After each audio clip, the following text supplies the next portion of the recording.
Welcome to the Yankee and Canuck podcast, Star Wars special.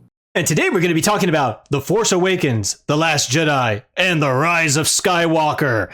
Originally we were going to do like a video of each, but Canuck here was just like, F that shit, I am not doing that. And I was like, you know what? Let's just go ahead and wrap this shit up into one video because I kind of don't want to waste my time either. Yep, I think these movies, one video is all that is needed. We can cover it all. Yeah, It doesn't deserve 3 videos, let's be honest. It's a big ball of shit, so we're dung beetles rolling this thing up a hill. All right, well, let's talk about the first one, Force Awakens 2015. So real quick, with this movie, obviously after the Disney acquisition, people were speculating, oh, are the new Star Wars films going to be good? What are they going to be like? Who's going to be in them? All that stuff. And I knew right away, as soon as that shit was sold to Disney, this is not going to end up good. This is going to end up pretty bad, I feel. Because I knew that corporate takeover or anything typically tends to correlate with a decline of quality, I guess you could say. Nonetheless, when the tickets were first announced, I got the tickets. I happened to be living in LA at the time, so I went to the Chinese theater with a whole mob of people, and we were all excited to go watch it. We all went inside. It was packed to the gills. Every seat was filled. As soon as the opening came up, everyone cheered, everyone clapped. I was sitting there cross-armed, very skeptical. I'm like, how is this going to end up? And I'm just going to say, and we're going to get into specifics, by the time the credits rolled, no one was clapping. No one. That is kind of depressing and sad when you have a group of people that are super excited in the beginning, clapping and cheering, and dead silence at the end. That says a lot. But it's like the opposite of some of the Marvel movies, right? Everyone's applauding and cheering at the end of the Marvel movies. Oh yeah, during it and stuff. At least Infinity War or something like that. Oh, during it as well. Oh, yeah, exactly. Those films were event films. Everyone was pumped. I was the one cheering too. I was like, yeah, and stuff. But this one was just like, oh god, what did they do? I had a feeling this movie was going to be messy either way, right? The expectations were going to be really high, being that it's the first movie of the sequel trilogy. 30 years, it takes place, 30 years after Return of the Jedi, or when does it take place? Something like that, right? Yeah, something like that, yeah. We expected the impact of the nostalgia, the fan service, got a little bit too much of that. But it is what it is. While it's unoriginal and derivative and slightly disappointing, it's basically a New Hope, let's be honest. It's like a new version of a New Hope and stuff. But that being said, the main takeaway, yes. Yeah. That being said, I think the movie's entertaining. It's not too bad. Is it good? No. But it's not that bad. I have my issues with it. I'm sure we both do. Many issues. I think it was a somewhat decent start of the sequel trilogy. It had a lot of flaws and a lot of problems, but it was like, okay. Well, we'll get into kicking it off, and you hope it picks up. Yeah, we'll get into the specifics for sure. I mean, generally speaking, despite my complaints, I did see it twice in theaters. I saw that first initial time, and then I went back home and I was like, what did I just watch? And then I went to the local theater down the street from me and I saw it again, and I was like, there's something off about this film. So it's just like, it's not terrible, but there was something about it. So getting to the specifics though, like the beginning was what I had the biggest problem with. Like, not the opening crawl. The opening crawl was intriguing. Oh, Luke Skywalker is missing. And I'm like, oh, okay, that's interesting. So the whole thing was just about, we got to find Luke Skywalker. And I'm like, yeah, he is important. Yes. But why are we looking for Luke? Is there a special reason? I guess we're going to find out. That to me was just intriguing, but it was also confusing because I was like, why would you spend so much time and resources looking for this one dude? As opposed to the other films where it's just like political strife, there's a civil war, it's like a bigger thing happening, and a few of the characters are just intermingling with this conflict. But this one's just about this. Like, we lost Luke. Where is he? Where is he? Found. Remember Luke? He's so awesome. Returned. He's on the blue milk carton. He's drinking the thing from the teat.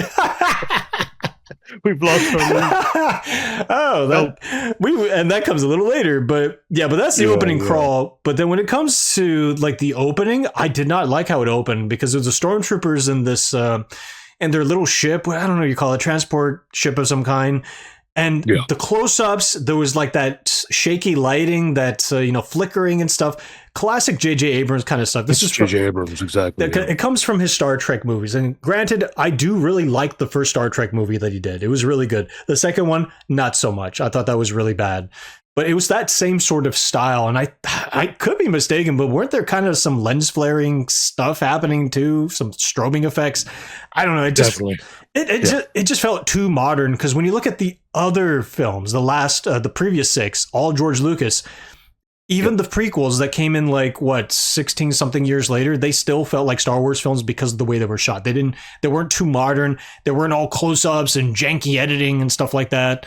So automatically I was just like, and I brought these concerns up with people and they were like, oh, who cares? It's Star Wars, man. And like, yeah, the costumes are Star Wars and whatever, but the way it's filmed is not Star Wars. That doesn't feel like it doesn't feel like a 7th entry to a long-standing series. So that was a big strike already. It seems like a petty one, but it turned out to be kind of important given what was coming later. You know, and another thing too, with the opening conflict, the little village and everyone getting shot up and stuff, and then we see Kylo Ren and whatever is like a Darth Vader wannabe. And we're like, okay, I guess we're here. That's cool. And then Poe being like, here, BB-8, here are the plans to Luke Skywalker. And I'm like, I think I've seen this before. The little droid goes off on its own on a desert planet trying to get to the Resistance. The presentation was fine. It's just more like, whatever, retreading old ground. And even BB-8 looking at this thing, I do like the fact that it's a little dome, or not a little circular thing with a little head on top of it. That's cool. But I felt like the head was too R2D2-esque. I'm like, okay, could it have been a little bit different, you know, so it could feel like its own individual droid? I can see that. Yeah, I never really thought about it like that, but yeah, I mean, BB-8 is probably one of the things I enjoy about the film. Although I wasn't necessarily much of a fan the first time I saw it. This time watching it the other day, I'm like, okay, BB-8's a lot cooler than I thought. I actually appreciate BB-8 even more watching it this time around. Yeah, he as a character, he's actually really cool, and I do like the gadgetry. I like the way he gets out of situations with the little cables and the little thumbs up with the little lighter. It is a great design overall. I'm nitpicking and saying like the dome head could have been shaped differently, because later on in one of the other films, I think it's the next one, where they have the similar thing. It's like the Imperial or the First Order droid, and it has a different shaped head, and it looks drastically different. I'm like, oh, okay, they could have done something similar, but I digress. It is what it is. It's just, again, we're in petty territory. This is nitpicking on my part. Also, though, during that same skirmish is the introduction to FN2187, I think is his call sign, but Finn. Finn, yeah. Okay, so he's in the trailer, and everyone saw the trailer. Anyone who was a Star Wars fan saw that trailer. And the first thing I think we see in the trailer is, you know, John Boyega peeking his head out of frame in the Stormtrooper outfit, and he just doesn't have the helmet on. And I remember people being like, why is there a black Stormtrooper? And I was kind of thinking the same thing too. Why is there a black Stormtrooper? I thought these were space Nazis. I started thinking like, well, maybe they kidnapped people. And it is explained in this film. Like, oh yeah, he was taken by his family and he was forced into the First Order. I'm like, okay, that makes more sense, I guess. But the first was just like, you're playing with expectations, I feel. And people are just kind of like, you're just kind of like shoehorning things in and not really thinking too much about, you know, the historical, you know, references and, you know, and things like that. You know what I mean? Or am I overreaching? Yeah. What do you think? Well, I mean, they weren't, I don't know. I didn't really think of it like that, because we were already past the point where they weren't using clones, right? The clone army. So yeah, we knew that the stormtroopers were just people that were hired or taken, or I guess those details we got more of in this film. They were, kind of like Jedi, you know, taking children to train them. It was the Empire or whatever in this movie, the First Order, were taking little kiddos, some soldiers and stuff, and baby daycare, First Order. Yeah, so I guess that was something that was, I guess, explained in this film more. Yeah, I mean, it is a throwaway line, and it does help explain, but that wasn't the real problem. I mean, whatever, black stormtroopers, that could happen. It's whatever. The real problem is him being completely insubordinate on the first mission he's on, ostensibly. I think it is confirmed, because I think he was later said, like, I'm a toilet cleaner. He's like a cleaner guy or whatever. And I was just like, okay, so you're basically the janitor, and you're going off on this mission, but you're still militarily trained to, you know, to do whatever you have to do. You have to follow your orders. Could it be possible that there were stormtroopers that were disobedient Yeah, I assume that would be the case, and this is a case of that. But at the same time, it just feels kind of convenient. Like, okay, Yeah. here's a stormtrooper. He's bad, but now he's good because, he's uncomfortable holding a gun and he wants to be good because he has to be good. I understand that's a trajectory of the character, but it doesn't feel natural. Already it's starting to fall apart at the seams. Yeah, it's a bit strange because you can tell that he's struggling, and kind of combination of he doesn't know what to do, or he's struggling, maybe disillusioned, and he's just in this point where I'm gonna make a change. But like, this is the worst worst time to make that decision. Yeah. Next to Kylo Ren and all these people, there's all this chaos going on. It's like, or Captain Phasma. Make a life change. Yeah, Captain Phasma exactly. Especially, which is Phasma. which is like, that was a character clearly made to be like Boba Fett. Like, hey, here, let's do a cool, mysterious character, and people will love it. And then people later on in this film, there's a character that people called TR-8R, Traitor, because he goes up to Finn and goes, Traitor, and then they have a fight, and people are like, that character's cool because Phasma's lame, But still, you had Phasma, you had Kylo Ren, you had all these people there, and I'm like, you know what? I'm just gonna not do nothing. Yeah, that's a great call, dude. And of course, that's what caused him to eventually break Poe out because he needs to escape. Because he doesn't know how to pilot. He could barely know how to shoot. I'm like, okay, I mean, I guess that makes sense, but you're still, and I know you're going to be court-martialed, but at this point, you're just risking straight up execution at this point. It's just like, I mean, like, you just made a bad situation worse automatically. So there were a lot of things wrong with this character from the get-go that just did not make any sense. And ultimately, when it comes to Finn, I felt like that character should have been more like a Han Solo type character, in the sense where, because that's how he acts later on anyway, because his personality completely changes as soon as he meets Rey. He's just, instead of just being like, because you imagine a stormtrooper's like, hey, yes, sir, like no, sir, kind of like this straight-laced, like military type person.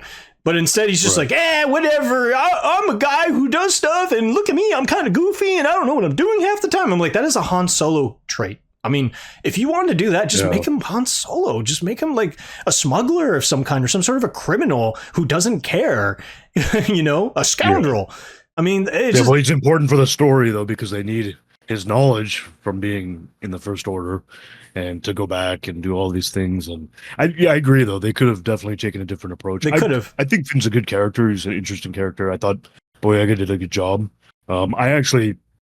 There's a lot of humor in these movies, the sequel trilogy, and too much. A lot more than I think any Star Wars movie. Way too much. And I actually like some of the humor this time watching it. Maybe I didn't like it back in 2015 or whenever this came out. At times it's appropriate.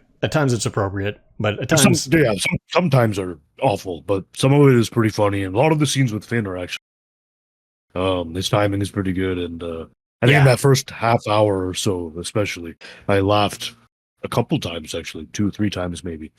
And for example, when Han Solo's there with Rey and they're in the Millennium Falcon, and so they're like Han Solo, the rebellion general, and she's like, no, the smuggler. And then they're like, wasn't he a hero? And they show Chewie, and he's like, yeah. He's like, I don't know. Yeah, I don't know. There's stuff like that. There are good moments like that. No, I do agree, but there's sometimes where it's just like, this is a little too much. Like, this is kind of annoying. I think one thing they could have done, and I know other people have discussed this, is they could have made him more like a Kyle Katarn character. Imperial turned rebel, and then he's actually Force sensitive, utilizes the Force, becomes a Jedi. Things like that. Obviously, we all thought that. We're going to get into that definitely in terms of like how his character should have gone. But in terms of how he is, I felt like they were trying to do too many things with this character, and it was just like they could have just stuck to one personality type, and it would have just been fine.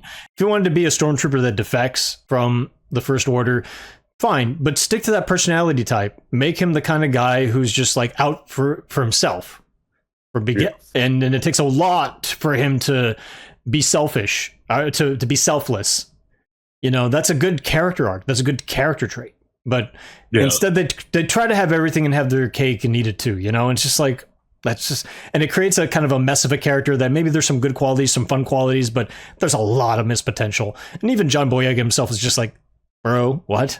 So I don't blame him either. But we're both going off on Finn quite a bit, Poe's okay as a character. I mean, he's just, you know, a good pilot or whatever. That's his whole character thing. But I think all the characters, for me personally, all the characters are fine. It's just what happened in the next two films, really, is what I think I disagree with that, because the character I'm going to bring up is the most controversial character in the entire sequel trilogy, and I think for good reason.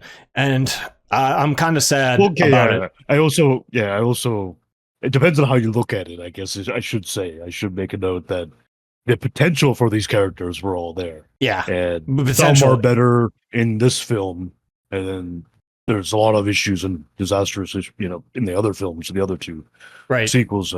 But that's the thing. I know the actors all did a decent job with it. No hate on the actors. A lot of people stupidly hated on the actors. Listen, they were given a job. They did the job. That's all they could do. You know, exactly. I mean, maybe they may have had some input here and there for certain things, but definitely not a character trajectory. That is a producer thing. That is a studio thing. That is a mandated thing by them.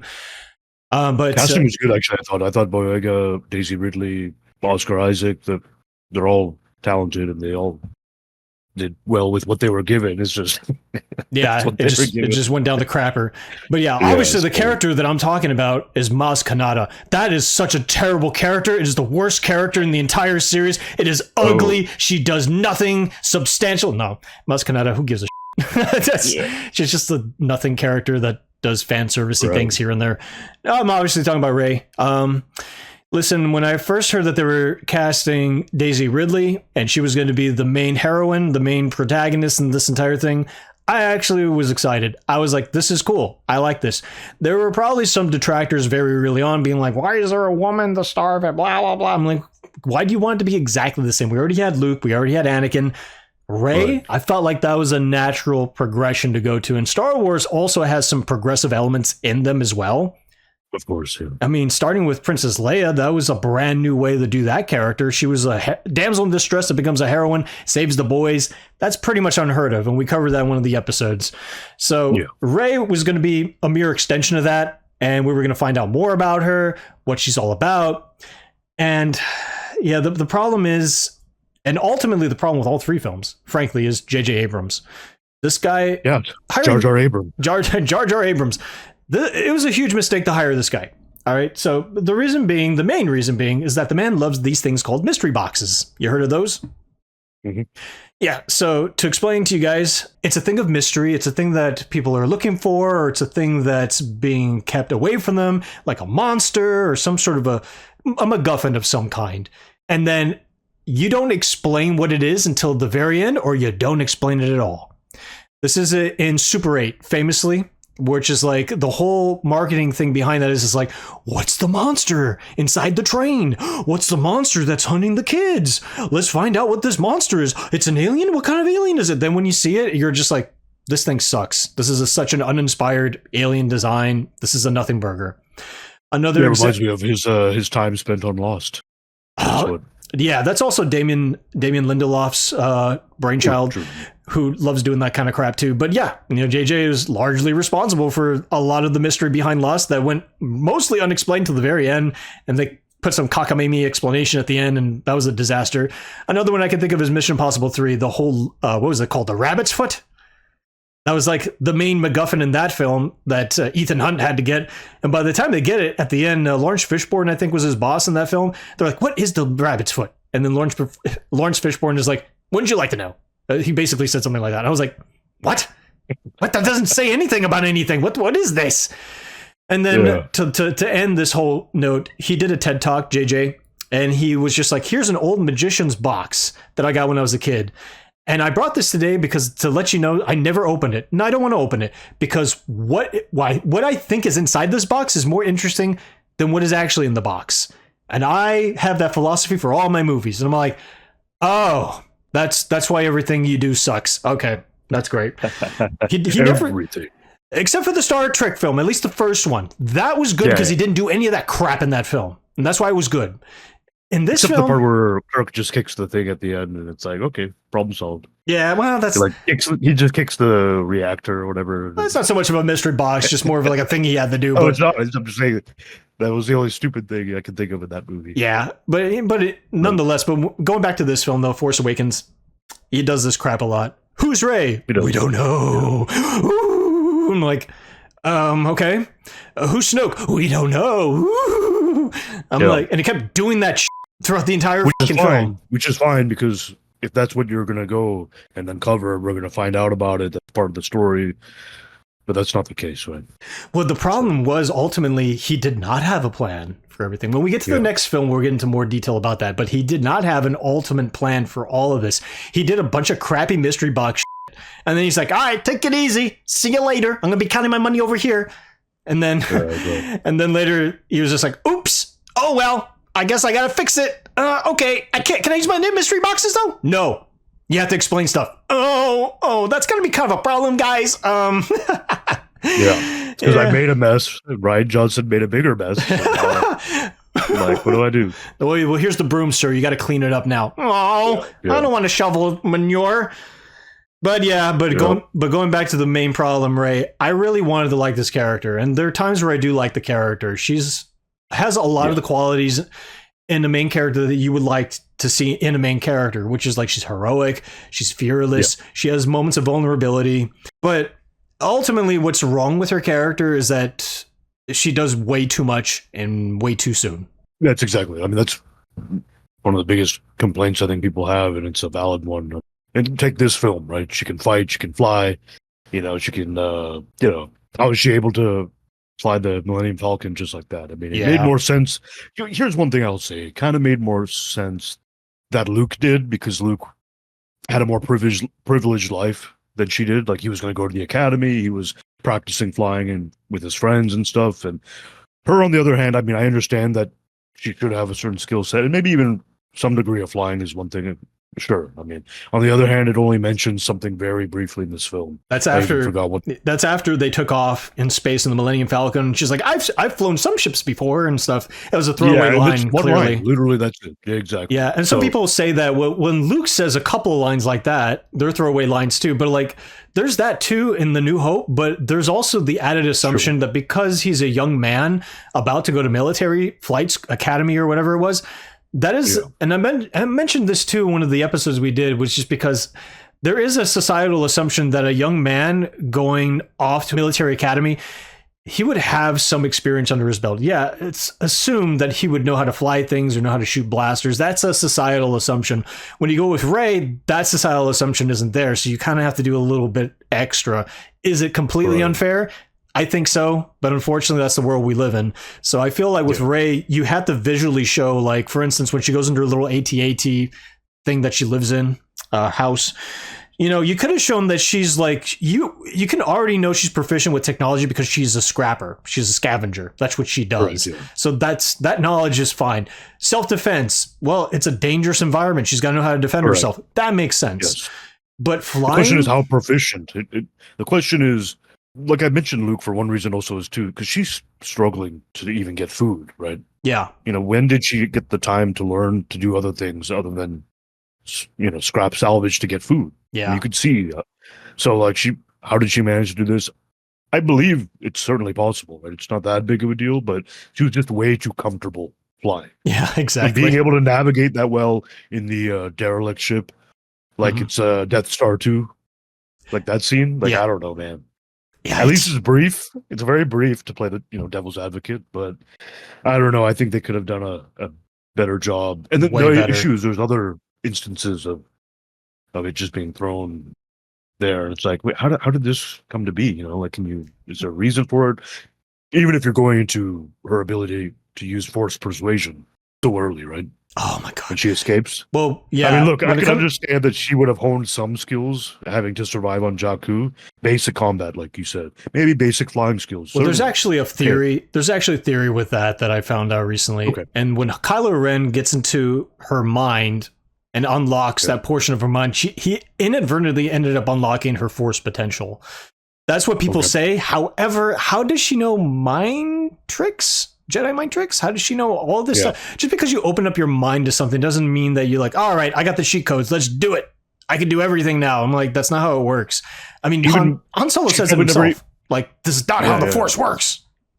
But see, those people back then lived when the Jedi still existed. So this is way after the Jedi had been extinct. Mm-hmm. So Jedi are in these mind tricks and stuff. A lot of people haven't even heard of it, or it's just some sort of myth or legend.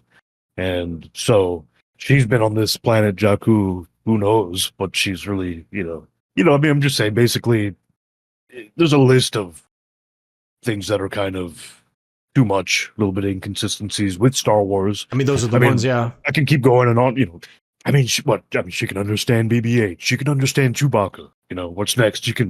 She knows as many languages as 3PO. Come on, man. She must have learned so much being stranded on this tiny, insignificant planet. Exactly. Jakku. That's why I guess she studied at all the great places of higher education there. She's a Galactic Rhodes Scholar, didn't you know? Yeah, exactly. She's like a savant. That's why when Han Solo knows many languages, it's because he's a smuggler. He does business in different systems. He has to learn different languages. And, it's just things like that. Yeah, but like Rey's on a desert planet and she's like a slave, I guess. Well, I mean, she basically says she's just waiting for her parents to come back or something. So she's just kind of like just in hanging out. She's stagnant. She's in one spot waiting, just trying to survive, literally get food every day. Yeah. So where would she get the time and to learn all these languages? And I'm not saying it's, impossible. It's just, I feel like they don't explain it. They just, all of it just happens. Well, I don't know about the languages per se, but at least with the flight, they could have had like a little simulator that she assembled from all these crappy parts, and she kind of tinkers with it. She crashes, and she's like not as good. You show in the beginning she's doing it, but she's not as good. Like there's a willingness to learn, but she doesn't have the tools or enough time to do it. So by the time she gets to the Millennium Falcon scene, which in my opinion should have never been in the movie at all, but I digress. It's already there. So if you get to that part, then I guess it would make sense for her to pilot the way she did. I mean, whenever we see the Millennium Falcon, you always have to have two people pilot the thing. And they even said like you need to have a co-pilot, but she does it all by herself. Oh, come on, man. Yeah.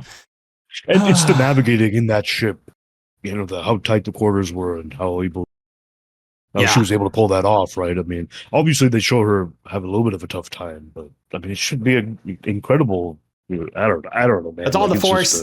It's all the force. It's also, like you said, the Falcon even being there, like how convenient it's on Jakku. Yeah, that's another joke in the film too. Oh, let's not take the garbage. Oh, I guess the garbage will do. And I remember when the Millennium Falcon was shown to people were like clapping, like, yeah, Millennium Falcon. And I'm like, yeah, Millennium Falcon, cool, but why is Millennium Falcon there? That makes no sense. I mean, later they say when Han is there, they say it was stolen, right? It was stolen, then sold, and stolen, or something like that. It just somehow ended up there. Yeah.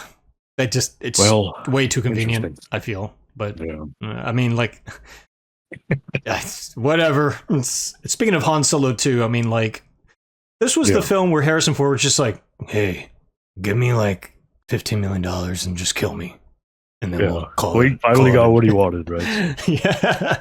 Listen, I'm not opposed to Han Solo dying. I mean, I felt like it was appropriate, actually. They made it work in the story too with Kylo Ren, so I mean, it's definitely a big part of it. I hated that he died, especially like that. I mean, it was like, damn it. Watching it again, I'm like, oh man. I was like, but it wasn't as impactful as I wanted it to be. You know what I mean? It didn't feel too dramatic. Like it didn't feel like, oh no, like he died heroically or something like that. We knew it was happening. It was going to happen too. So it was so obvious. It was pretty obvious. Even first time watching it, just the music, everything just sets it up. So you already know that, Kylo Ren has to do something to push himself further to the outside. Plus, he's old. He just wanted to get killed off. He's just like, listen, let me just do Indiana Jones until I die. That's all I want to do. Well, I think he only agreed to it, right, if they would finally kill him off. Right? Exactly, yeah. And a pile of money. So, but it's just like, all right, dude. And we skipped over this character, but Kylo Ren himself, I mean, Kylo Ren's okay, I think. I mean, I don't like the fact that he has to wear a mask. I get that he reveres his grandfather, Darth Vader, exactly, but it seems to be like either Luke didn't tell him what happened or he's completely ignorant to the whole arc of Anakin Skywalker. Because he's just like, I'm going to be like you, father, powerful, and be able to control the entire galaxy. And I'm like, I'm sorry, grandfather. But then I'm like, didn't Luke or Leia or Han tell you that he turned good at the end and revoked all that? Was that all over your head? Okay, all right, fine. We need you to be the angsty teenager or whatever, a young adult, however old he is. So just like, we'll do that. And then he's always throwing temper tantrums also. He's like, he's like like destroying things with his lightsaber, and he's got anger issues. Yeah, but it was just like, you're like, what, a general essentially, and here you are throwing tantrums. Like, come on, bro. Yeah, agreed. Come on. I mean, maybe they give you leeway because you know the Force, but then you have a master that is more Force proficient than you are, and like somehow he's tolerating your bullshit. I don't get it. Yeah, you'd think he would be more composed, considering he spent, I don't know how many, a decade or however long with Luke and training to be a Jedi, and then obviously turning away from that. But you'd think he would have some more control. You think so, but unfortunately that's not where we're at. Apparently, like, angsty teens are in. I'm like, listen, Luke was kind of like a brat too in the original films, but he did the job that was asked of him. You know? Yeah.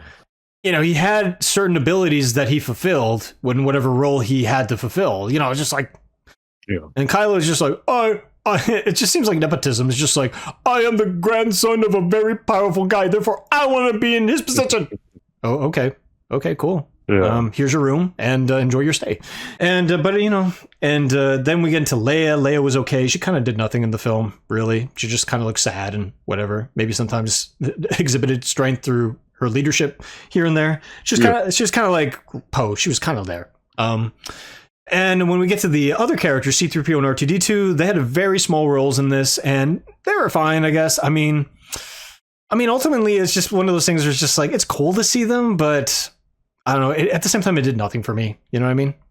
Yeah, same. I don't think it had the impact that they probably wanted it to have for me. But we're used to seeing them in every movie, and so I think a combination of what they were doing. I mean, R2-D2 also. Okay, look, why is he in the low power mode? I mean, why is he not out on and helping the new resistance or whatever the hell? Because he's sad. I mean, he's still a droid at the end of the day, right? But he's sad. Because Luke was gone. Was depressed. He was depressed. Luke was gone, so he knocked himself into a coma or something. I guess. Yeah. that's what they. That's what the real reason is because we have BB-8, and we feel like this is a better marketing push to push the new stuff. Yeah, that's the real reason. So, there's some stuff they didn't explain well enough to. I mean, why is there even a rebellion? I mean, why didn't the Republic have an army? How did the First Order manage all of this in this period of time? I mean, I get it, but that's a big. I mean, the fact it goes into the retreading of old story tropes and things like that from the other movies. It's just like, we already had an empire. The empire fell. We're supposed to be in a time of prosperity. Somehow it got usurped and put into a First Order, and very comically we found out why by the last movie. But it's just like, we get that, and then there's a rebellion, and it's just like, okay, you're kind of just doing the same thing over. I understand that in the real world, when a conflict arises and is resolved, it doesn't go away. New conflicts arise. You know, I get that. I understand that. But in something like Star Wars, where it's heavily built on mysticism, it's heavily built on mythology, typically by the end of that hero's journey, the journey is over. The conflict is over. So it's kind of jarring to see, like, oh, the conflict's restarted. Like, it's like you're done with the Odyssey, but then Homer's like, all right, guys, let's do Odyssey 2. You know, Electric Boogaloo. This time Odyssey is going all over the world, and he's going to space. And I'm like, I guess you could do that, but what's the point? Doesn't it undermine the point of the original story? That is about him going home? You know, that's the point of that story. But now he's just like, I want to go on more adventures. I'm like, why? Why would you do that? And that's what I feel like in this film too. Just like, why? But we're here. And also, bigger Death Star. What was it called? The Star Killer Base. It's like an apparatus. Star Killer Base. I mean, the was it Hosnian system destroyed by Star Killer Base. Look, I mean, it looked kind of cool, but ultimately, it's just a new Death Star. Whoop-de-doo. I mean, it's not. I'm not impressed. Yeah, even Han is like, thing with this film. This film is just so much of taking so much of A New Hope and then trying to. I mean, I don't know, man. Like. Just not exciting, dude. Just really not exciting. Even Han says, like, oh, so it's bigger. Like, even he makes a joke out of that. And like, yeah, it's the same shit, but bigger. Okay. Exactly. Because also going back to R2, and then he woke up suddenly, right? Not to go back to R2. He's like, yo, I'm awake. I was just waiting for Han Solo to die. And even then, that didn't make any sense either, because they're all like, say that, but, you know. It also didn't make sense because R2 had most of the map. And BB-8 had like a small portion of it. And I'm like, I understand that that's a big portion, but R2 had the bigger map. Yeah. And there's a portion missing. Wouldn't it Agreed. be more valuable to steal R2 and disseminate what the missing parts are in finding Luke instead of going a wild goose chase on this other droid? I don't know. And it's an incomplete map anyway. You needed R2 to complete the map. That was just ill-conceived right out the gate.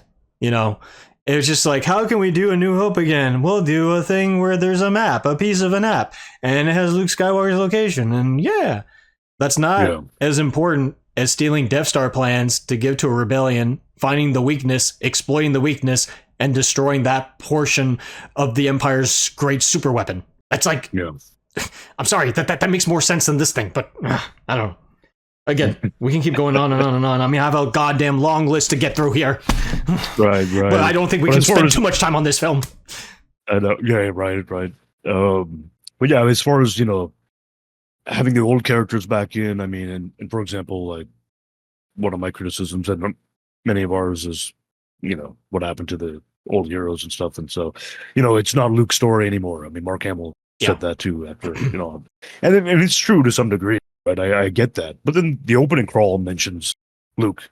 Throughout the movie, they're mentioning Luke. It's part of the plot. I mean, one of the movies is, called Rise of Skywalker. Of course, that's not Luke, but look, I mean, this film is still part of the Skywalker saga. So saying it's not about Luke or some of the OG heroes, I just don't buy it. I know it's telling a new story too, although it's telling. Is it really? Yeah. And it's like, if that was the case, Disney should have done a better job getting away from that. If that's what the approach that they wanted to take, or even better, go even further in the future. Well, I felt like I understood the intentions behind this because people did complain like it should have been all about Luke, Han, and Leia, but I'm like, they're geriatric, so there's only so much you could do with older characters. Yeah, it can't be all about them. I just think they did the wrong. Yeah, I know.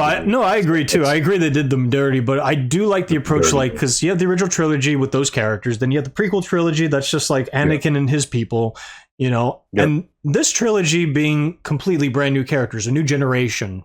And you had potential, Well, not only did it have potential, that was just the appropriate direction to go. People were like, it should have been all about Luke. I'm like, no, it's fine it being Rey. Just Rey was just badly written. Finn was badly written. Exactly. Poe was badly written. Well, he was okay, but still, I mean, like, the new characters were just not as captivating as the old characters. There was not enough of a reason for us to care. The situation is not as... It's like, it doesn't feel dire. It feels like it's formulatic, you know what I mean?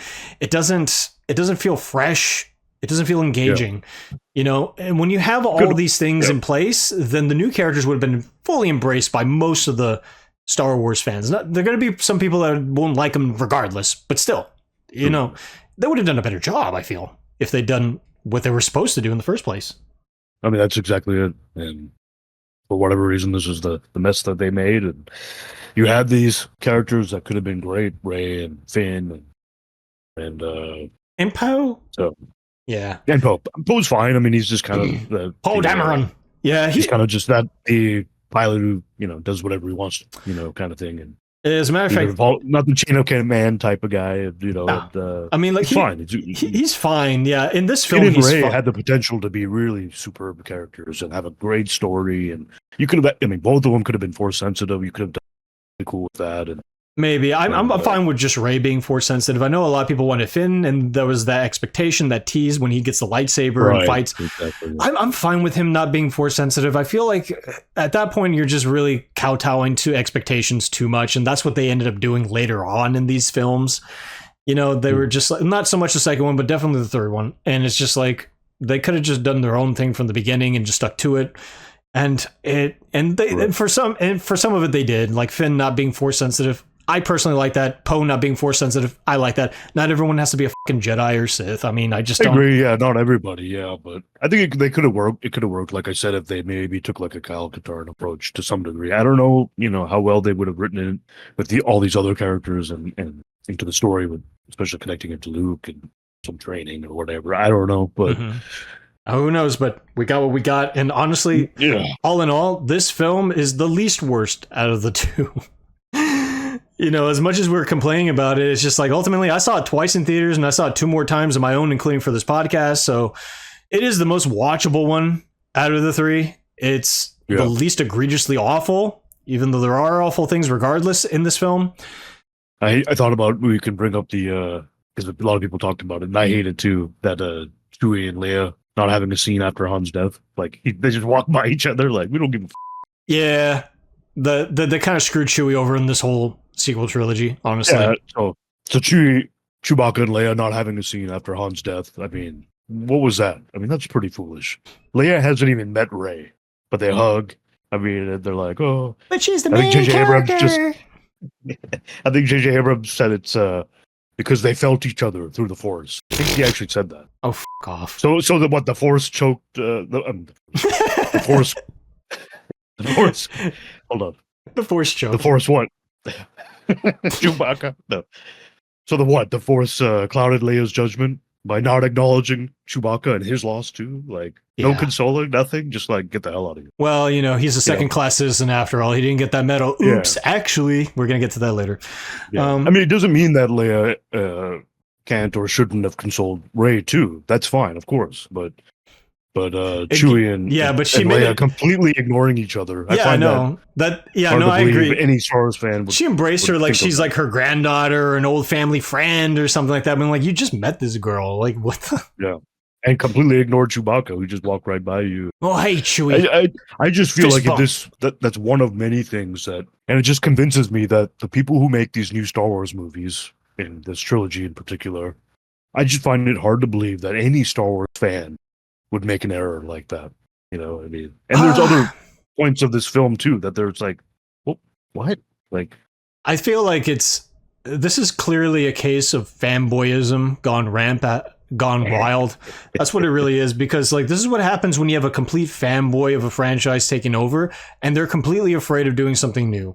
So they just cannibalize off of what is already established and they just pepper it with maybe a couple of new things in the illusion of making it seem new.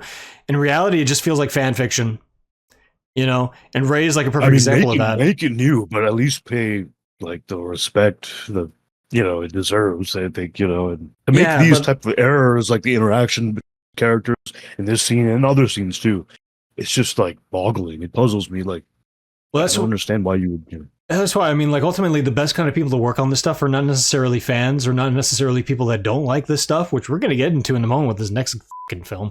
But Gilroy Andor is a good show, and Tony Gilroy said he's not really a Star Wars guy. Yeah, I don't like Andor. He made a great show. I don't like Andor personally, but people like it, so it is what it is with that. But ultimately, it's just like you don't need a fanboy. You don't need someone who doesn't respect the franchise. You need someone that understands the franchise. That's what you need.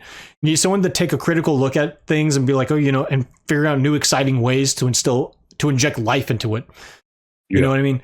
It's like when Peter Jackson did Lord of the Rings, when you talk to the man, or when you see interviews of the man, he's always gushing about other films. He's always gushing about like King Kong and other classic Hollywood films.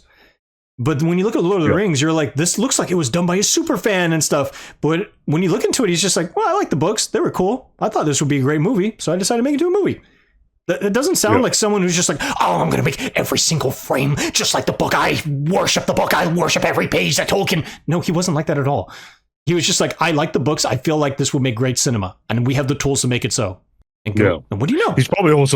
He also probably doesn't want to talk about it that much because that's, other than Lord of the Rings and like most people don't know him from anything else except for maybe King Kong. That's probably true too. Like he's tired of talking about that. I can't name a single other one of his other movies other than King Kong. Yeah, well, King Kong was the one where he was just like super psyched about, because he loves that film. He's always talking about how he loves it. He digitally restored a missing scene from it and stuff like that, like recreated it as if it was from the 1920s and stuff. It was like, or 30s, whenever the film came out. So it's just like, like when you hear him talk about that film, there's more of a love there. When you see the actual film, it's just like, it's okay, but it's not great. But when you see Lord of the Rings, it's like, that's great, And I feel like that kind of care of attention wasn't in Star Wars. It was all just made by fanboys. They want to do their little fan fiction. They put their little Mary Sue in there, be like, I'm the main character. I interact with all the characters and they love me and I'm amazing and I can do no wrong. And it's just like, no, that's not storytelling, bro. What are you doing? But it doesn't matter. I did like one scene that I did like, though, going back to interactions between the OG characters. I did like the scene with Luke and Art. And then him showing Leia's message to Obi-Wan, once again, Yeah, and he, the That one was we in saw this. on That's Tatooine. that's in the second film. Oh, that's in the second film, man. Yeah, Oh, no, never mind. and no, it ends with him just staring at Oh, right, Rey. right. They don't even meet. Yeah, yeah. Luke is only in the last second. No, they do meet, but he's just staring at her, and she like the lightsaber, Oh, and and it then ends in a very hopeful note, Yes. like she reunited his old lightsaber. And Oh, you're right. Yeah, and that is a I forgot perfect. this movie. Yeah, he's in it for only a second. Yeah, but that's a perfect segue to the next one. But let's go ahead and rate this Sure. one. So ultimately, yeah, this film, I think when it first came out, I gave it a 7 out of 10. But Oh. I think I'd probably give it more of a 6.5 out of 10. It's watchable, but it's just not great. Yeah, I think I would also give it a 6.5 out of 10. I think really just in many ways to sum it up, there's a line in the movie where Han Solo says to Leia, "It wasn't all bad. Some of it was good." In this case, very little was good, but the key was it wasn't all bad. Look, I look at it this way: the movie has the ingredients, everything, but everything should have been, should have been in place. Mise en place is like the French term used in kitchens. It's like everything's ready to go and organized and ready to start cooking. Right? This, I feel like they had no idea what they were cooking. Right? And then they start throwing stuff together. They call it fusion, but it's just slop. So that's a great analogy. But I mean, not a terrible movie. Seen it I think 3 or 4 times, and once in theater, and then once at a friend's or whatever, and then recently, and then it's not terrible. I can watch this movie. I can handle it. I can probably watch it once more. Yeah, but can't say the same about the other ones. Yeah, I mean, as far as cool things in the movie, I do like that Millennium Falcon chase in the beginning and Jakku, but you know what? That's in spite of everything around it. I just have to turn my brain off and be like, cool fight scene, cool action chase scene. Yeah, visually the movie's pretty cool too. There's, initially, how do I say this? I don't want to say outright good characters. That's all we thought. Maybe initially, we thought we thought the potential was there, right? Wasted potential. Yeah, I mean, more so with Finn and Poe than Rey for sure. But yeah. Yes. And then there's other things that were good. Of course, the music's always great, and the more humor in this film, like I said, I think a lot of it lands. Some of it definitely doesn't. But and I think the performances are all right in the film too, minus some dialogue here. So I mean, there are some elements that are okay. So, but ultimately, I give this my rating, and you give it the same rating. So we're done with Force Awakens. Now we're gonna segue to The Last Jedi, which came out 2 years later. So this one had a cool title. So I was like, all right, this is interesting. And I knew it was going to follow up from the first film, which, was mediocre at best. But I was like, well, maybe this next one will make it more intriguing. I knew it was different going into this thing. There was one. And then we saw the film. Well, yeah, but before that, I mean, before even seeing the film, I saw who was going to make the film. I saw who was going to write and direct it. And I knew right then and there, this was a bad idea. It was a bad idea right off the gate. A lot of people didn't know this guy, Rian Johnson. I knew the guy. Not personally, obviously, but I knew his body of work. The man did 2 movies. He did 2 movies. Yeah. One indie and then Looper. He did 3, actually. He did 3 movies. Called Brothers Bloom was the other one. And I haven't seen. And he also directed 2 episodes of Breaking Bad prior to doing all this stuff. So listen, as a director, he's a good director. As a matter of fact, I think I would say, depending on the movie, he's a great director. As a writer, he's not very good, depending on the movie again. But I saw him, I saw Brick, which came out in, I think, 2005. And people were at the time saying like, I saw it in college and people were like, it's a great film. It's a great murder mystery, this and that. I saw it and I was like, this is the biggest piece of crap I've ever seen in my life. This sucks. Like this is boring. I don't like the way the actors are acting. It had Joseph Gordon-Levitt in there. I think he was the main guy. And, he was, and I was just like, what is this garbage? and I kept saying that. They're like, this is crap. And people were like, you don't understand this. This is high art. And I'm like, no, it's not. This is garbage. It belongs in the garbage. I digress. That was a losing battle on my part. Like, maybe this is just not for me. Then I eventually saw Looper, and I was like, this is all right. The Bruce Willis movie, again, Joseph Gordon-Levitt comes back as like a younger version of himself. He had weird face prosthetics on or whatever. It was okay. It wasn't bad, but it was just enough to be like, I don't know about this guy. And then I found out he was going to do Last Jedi, and I was like, oh no. I tried to be optimistic. I really tried to. And I was just like, I don't want to be like a Debbie Downer about this. Maybe it is good. Because sometimes you'll see things from other directors And you're like, what is this? But then you see later things, you're like, oh, this is better. For whatever reason, this is better. Maybe they're better suited for this material. Maybe they had better people working under them or over them. Whatever the case may be, this is a better endeavor. But yeah, having seen this film, I was fully justified of my initial fears. Because unlike Force Awakens, I did not go to the Chinese theater. I was just like, I'm not going to waste my time or money. I'm just going to see it at my random cinema down the street, which is what I did. Yeah. And I had a very enthusiastic crowd, actually. Because I live in a movie town, so these are all cinephiles and stuff at the time. Not anymore. And everyone was cheering, and this and that were happening, and everyone was like, yeah, and over the things that I'm just like, I thought were the most problematic parts of the film. And I was like, this is bad. Not only do I know this is bad, but people are not recognizing this as bad. This is this is worrying me so much. But yeah, I mean, overall, I mean, this film is horrible. I thought maybe it would get better in time. Saw it again recently. No, this film still sucks. I hate it. It's just really bad overall. There are good ideas here and there, but overall, this movie is just fucking putrid. Yeah, I mean, that's exactly what it is. It's the worst Star Wars movie by far. Yeah, it's garbage. Show's over, guys. That really is the best way to put it. This film is garbage. Yeah. And it really, I remember, Force Awakens, so many issues with it. I remember that we were debating it and talking, why they do this, why they do that. This movie, I already had low expectations. I was like, I have a bad feeling. Like you said, Rian Johnson, I was already like, that dude, nah. I didn't actually like Looper. I didn't really like Brick, so I was like, this is ridiculous. But let's give it a chance. Let's watch it. I don't think I saw it in theater. I'm pretty sure I didn't see this or Rise Up Skywalker in theater. I was like, I'm not wasting my money. So yeah, I was that concerned too. So yeah. Yeah, definitely. But let's get into the specifics. We're saying it's bad, but why is it bad? Is it because we're just sour old Star Wars fans and we don't get it? No, here's why. So it opens with the typical setup, like, okay, you have the First Order going after what's left of the rebellion. So most of the film, the main plot is this big ship chase, right? And because they're trying to get to Leia and the others. So it opens with a bunch of bombers and things like that, preparing for a run. You have Poe coming in, and there's Hux, the main guy who's in the previous film. He's just like, oh, you're going to surrender? And then Poe's just like, haha, your mama. He was doing these dumbass jokes, and I was like, bro, what?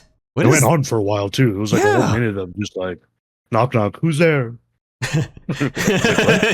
Your mama who exactly? It's just like no. I was like, is this Star Wars? What's happening? I was just like, what am I watching?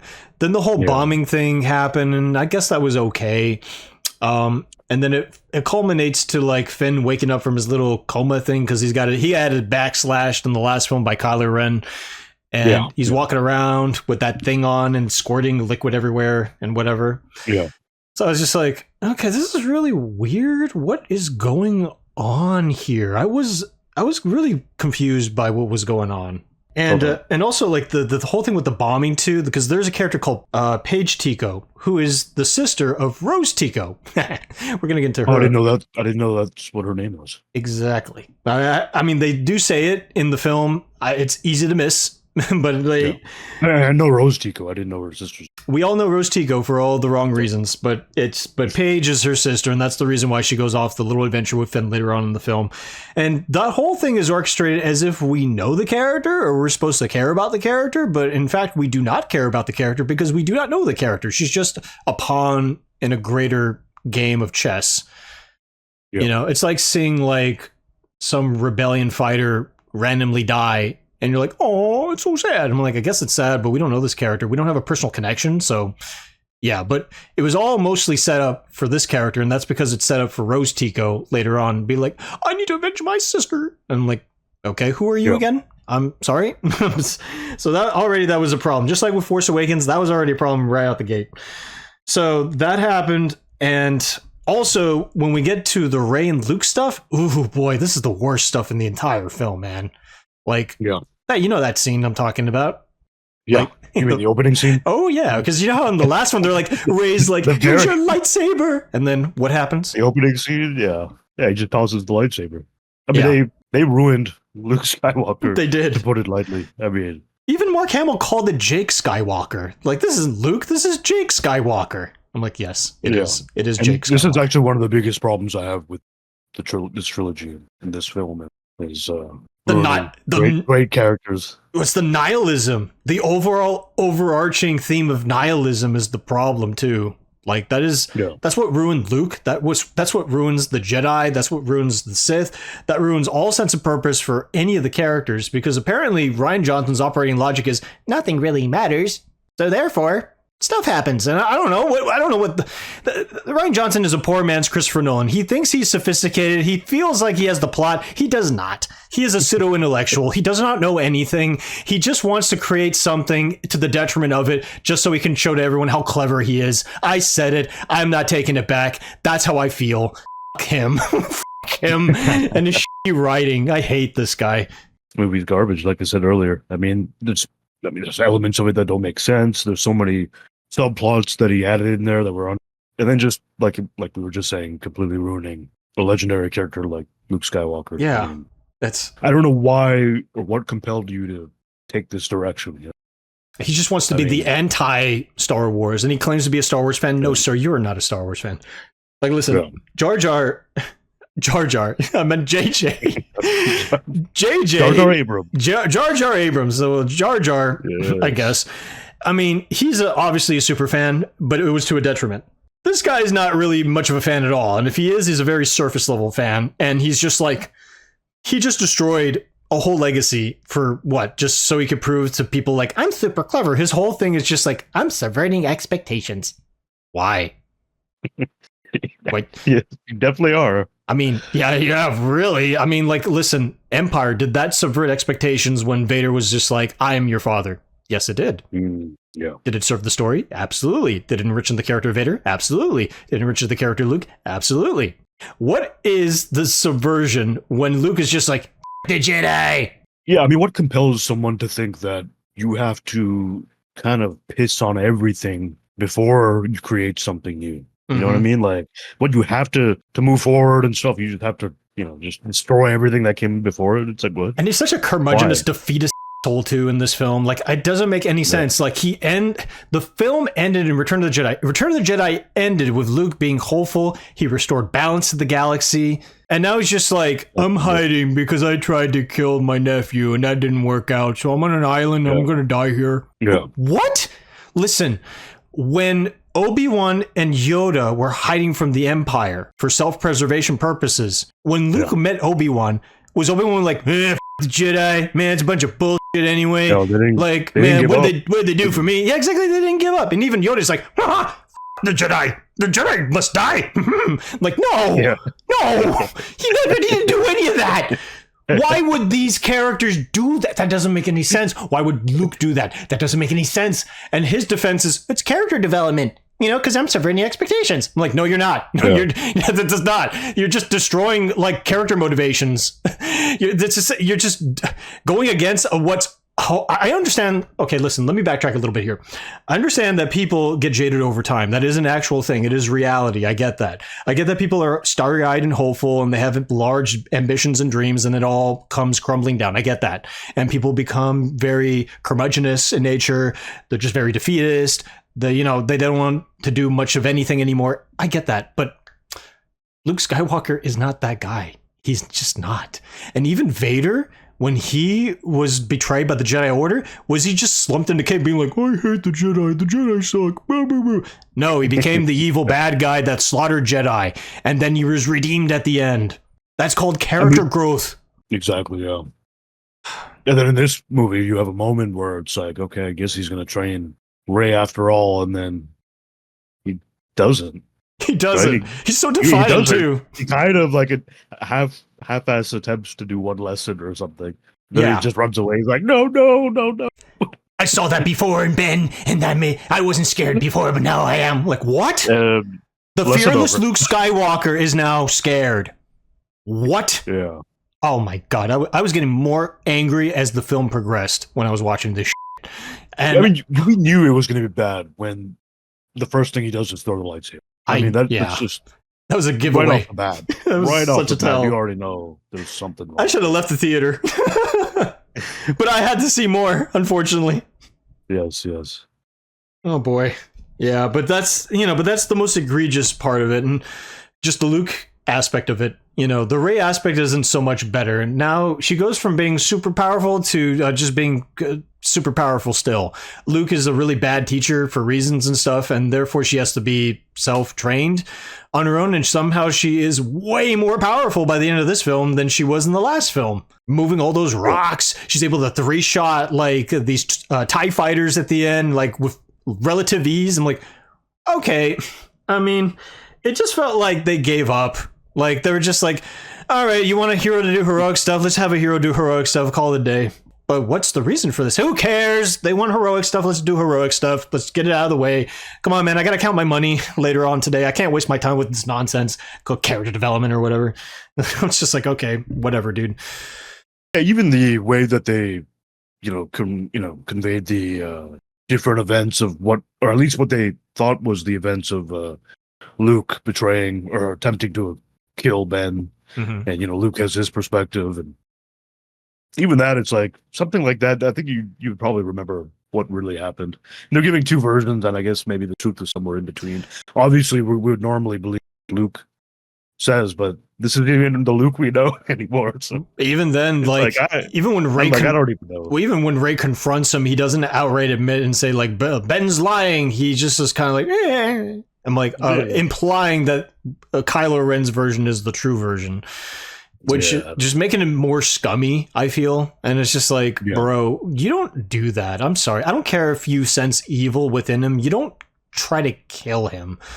Like, I don't know. It just made literally no sense to me on that. And oh boy, but like, yeah, it's just not those characters that are in the crapper too. It's the new characters too. And the returning characters from previous films, like real quick, like Admiral Akbar.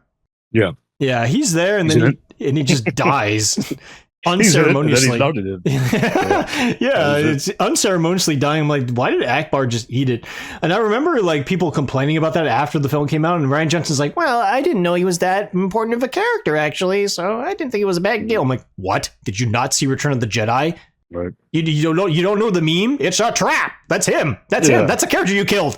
Like, what? Yeah. That just leads me to believe more that he's just full of shit when he says he's a Star Wars fan. He doesn't even know that. He doesn't know that, yeah. I mean, if you're going to kill off a character, it's one thing, but it's just like, literally, they just, Admiral Akbar's dead. Yeah, just straight up. Like, it's just like uneventful, as if he was a nothing background character. I'm like, no, he's a war hero. And also... We turned him into calamari. Yeah, quite frankly. Yeah, but then, when it comes to new characters too, I mean, just like Rose Tico and Holdo, Commander Holdo, I think her name, the Laura Dern character. Oh, yeah. Listen, those characters had potential, but once again, they were squandered. Like, I get Rose was supposed to be like the new sidekick character for Finn, potential love interest. She is the eco-friendly character and all that stuff and whatever. And I'm like, okay, I see the potential there, but it wasn't fully realized. It's just like, she wasn't likable enough. And I think it's just down again to the writing.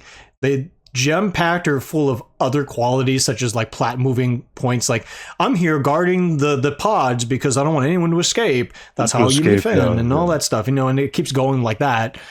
I'm like, they're breadcrumb trails that kind of justify her being there, but it doesn't mean that she's a likable character, though, And I feel like they were really trying to bank this character being likable because there were a lot of action figures and stuff like that made around her, and they were largely on clearance. Like, no one wanted this character. Which, I mean, I feel bad, too, because the actress got so much, pushback. And Kelly Marie Tran, I think her name is. Yeah. Yeah, I mean, that's all obviously awful. And, once again, it's not her fault. The actress. Not her fault. It really isn't. But the character, her character, the development of the character was just not good, and it wasn't a positive part of the story or whatever. And I don't know, not a noteworthy one.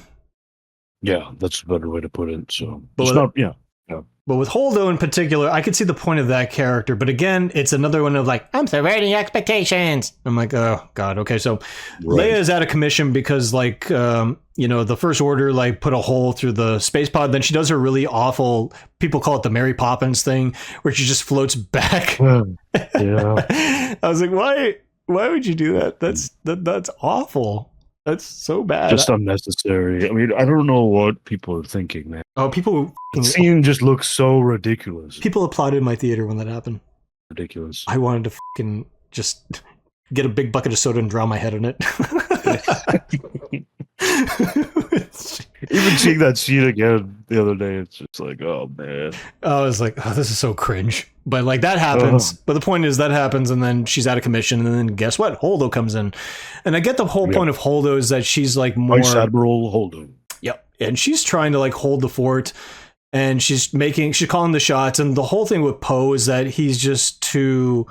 He's just to take charge, and he doesn't follow orders, and he's not a chain of command type of guy. He's kind of like, act first, and then worry about the the fallout after. Yeah, exactly. Shoot first, ask questions later. Shoot first, ask questions later.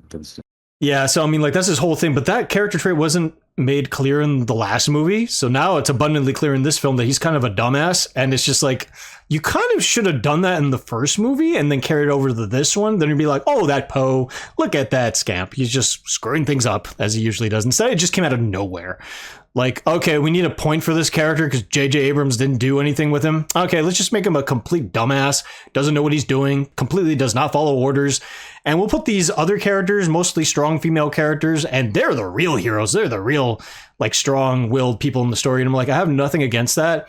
But when you make one character who's not meant to be the dumbass, a complete dumbass, and you made the other characters, like, more competent by comparison, you end up creating a situation where people are just like, it feels like there's an agenda happening here, and it feels very artificial. It doesn't feel like a story that's naturally told, in other words.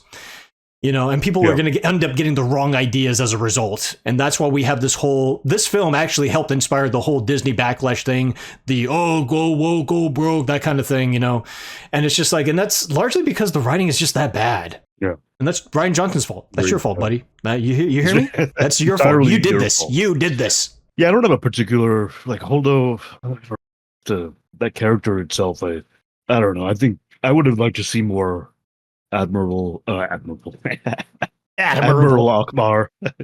Yeah, I would have liked to see more Akbar, but we know how that went. Yeah, discussed, so. He's flying in space now. I think you needed someone with Leia not there. Then of course you need someone else, and to put people in check. And I get it because like then if he's going around doing what he wants, and there could be consequences in the story. And I don't know. I mean, I get. But I just I get the setup, but there's also there's also that thing with Holdo. She's not telling him the whole complete plan, and the plan being that they were going to secretly get the transports out, get all the resistance onto this planet, which they were jetting for this entire time, and she stays to fend off the First Order, and then she does that drastic maneuver, which is that hyperspace thing, to like cripple them. Yeah.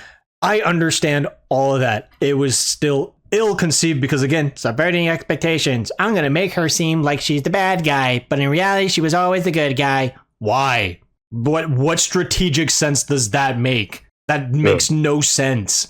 If there's a plan, you tell people there's a plan. Are you afraid there's spies on the ship? That's not made clear in the film. Like, this is a need-to-know basis because we feel like there's a spy among us. So I mean, why are you being the level of why are you being so cautious? And I mean, obviously you don't want to take too many risks, but of course there's a time and a place. And I don't know. That could have been a plot point. That could have been a plot point, and that would have made more sense. But they didn't do that because we have a pseudo-intellectual helming the ship. So yeah, that's what's going to happen. But that's like one. That's the main plot, and that's a big problem already. But then you get into the Finn subplot, the Finn Rose subplot, and listen, and this is the big problem with the film too, is that it's too complicated. There are too many things happening, and there are too many things like this is going to happen because this needs to happen, then this needs to happen, and it's so muddled. Like, for instance, like they're running away from the First Order, like the Star Destroyer things, right? They're running out of fuel. They can't do a hyper jump because they're tracking their hyper jump. They somehow are able to do that. So if they run out of fuel, their goose is cooked, right? So what do they do? Well, they have to disable the tracker that's on the starship. Well, how do you get on the starship? Well, you need a code breaker. Well, how do you get to the code breaker? Maskanata knows someone. Okay, you got to go to Canto Bight. So you have to go to Canto Bight. Then you run into the first big problem. Okay, if they can track all the transports coming out, how did they not track them coming out? To go when they went to Canto Bight? Yeah. Or, okay. That doesn't make any sense to me. Because if the inherent problem is if any transports coming out is going to be tracked, wouldn't they be tracked? Already there's a hole, but let's go with it anyway. Yeah. They go to Canto Bight and they find the guy, but then they get thrown in jail. They're like, oh no. And then you get into Benicio del Toro's character. His name's DJ, I think. Yeah. And he's just like, oh, I'm a code breaker. Like, you can totally trust me. I'm not a shady character at all. You only met me in prison after all. I'm like, all right. And I get you're probably desperate and you're going to get any help you can. But, you know, it's just like you get what you paid for. And they get this guy. They go into the ship to try to disable the tracker. Then they get caught. So it turns out DJ's a bad guy. He sold them out. You see what I mean? You see what I'm getting here? It's too complicated. That subplot alone is too complicated.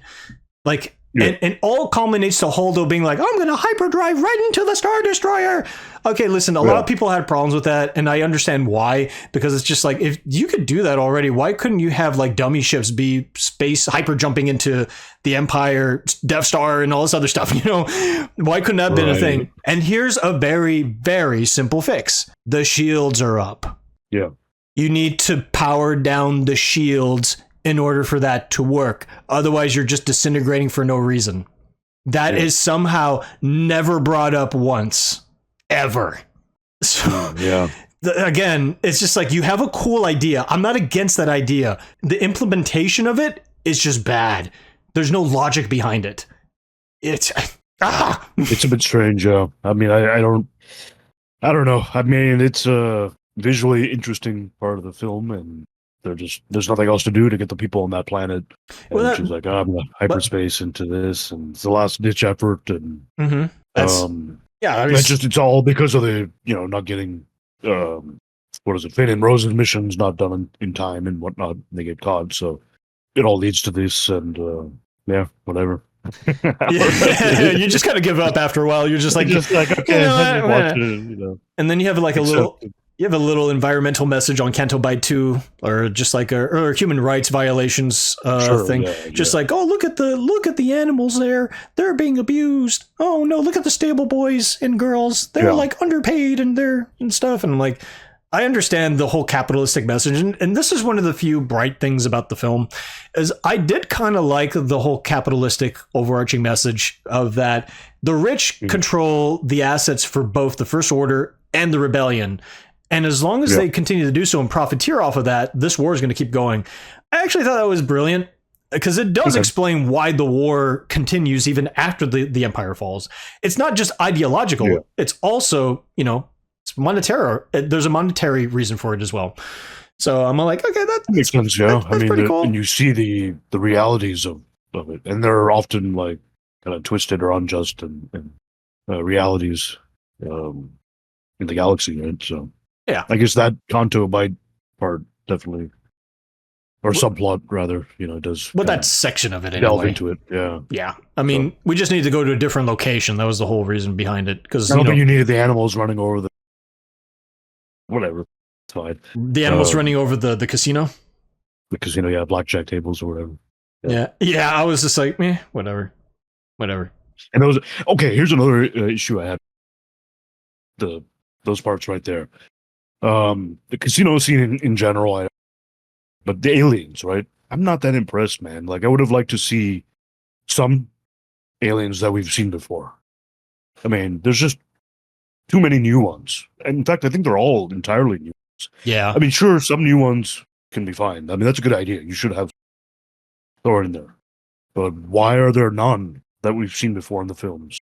Or other popular ones from Legends, even. Yeah, I know your point, because there's a single one in there, right? It's like all these brand new.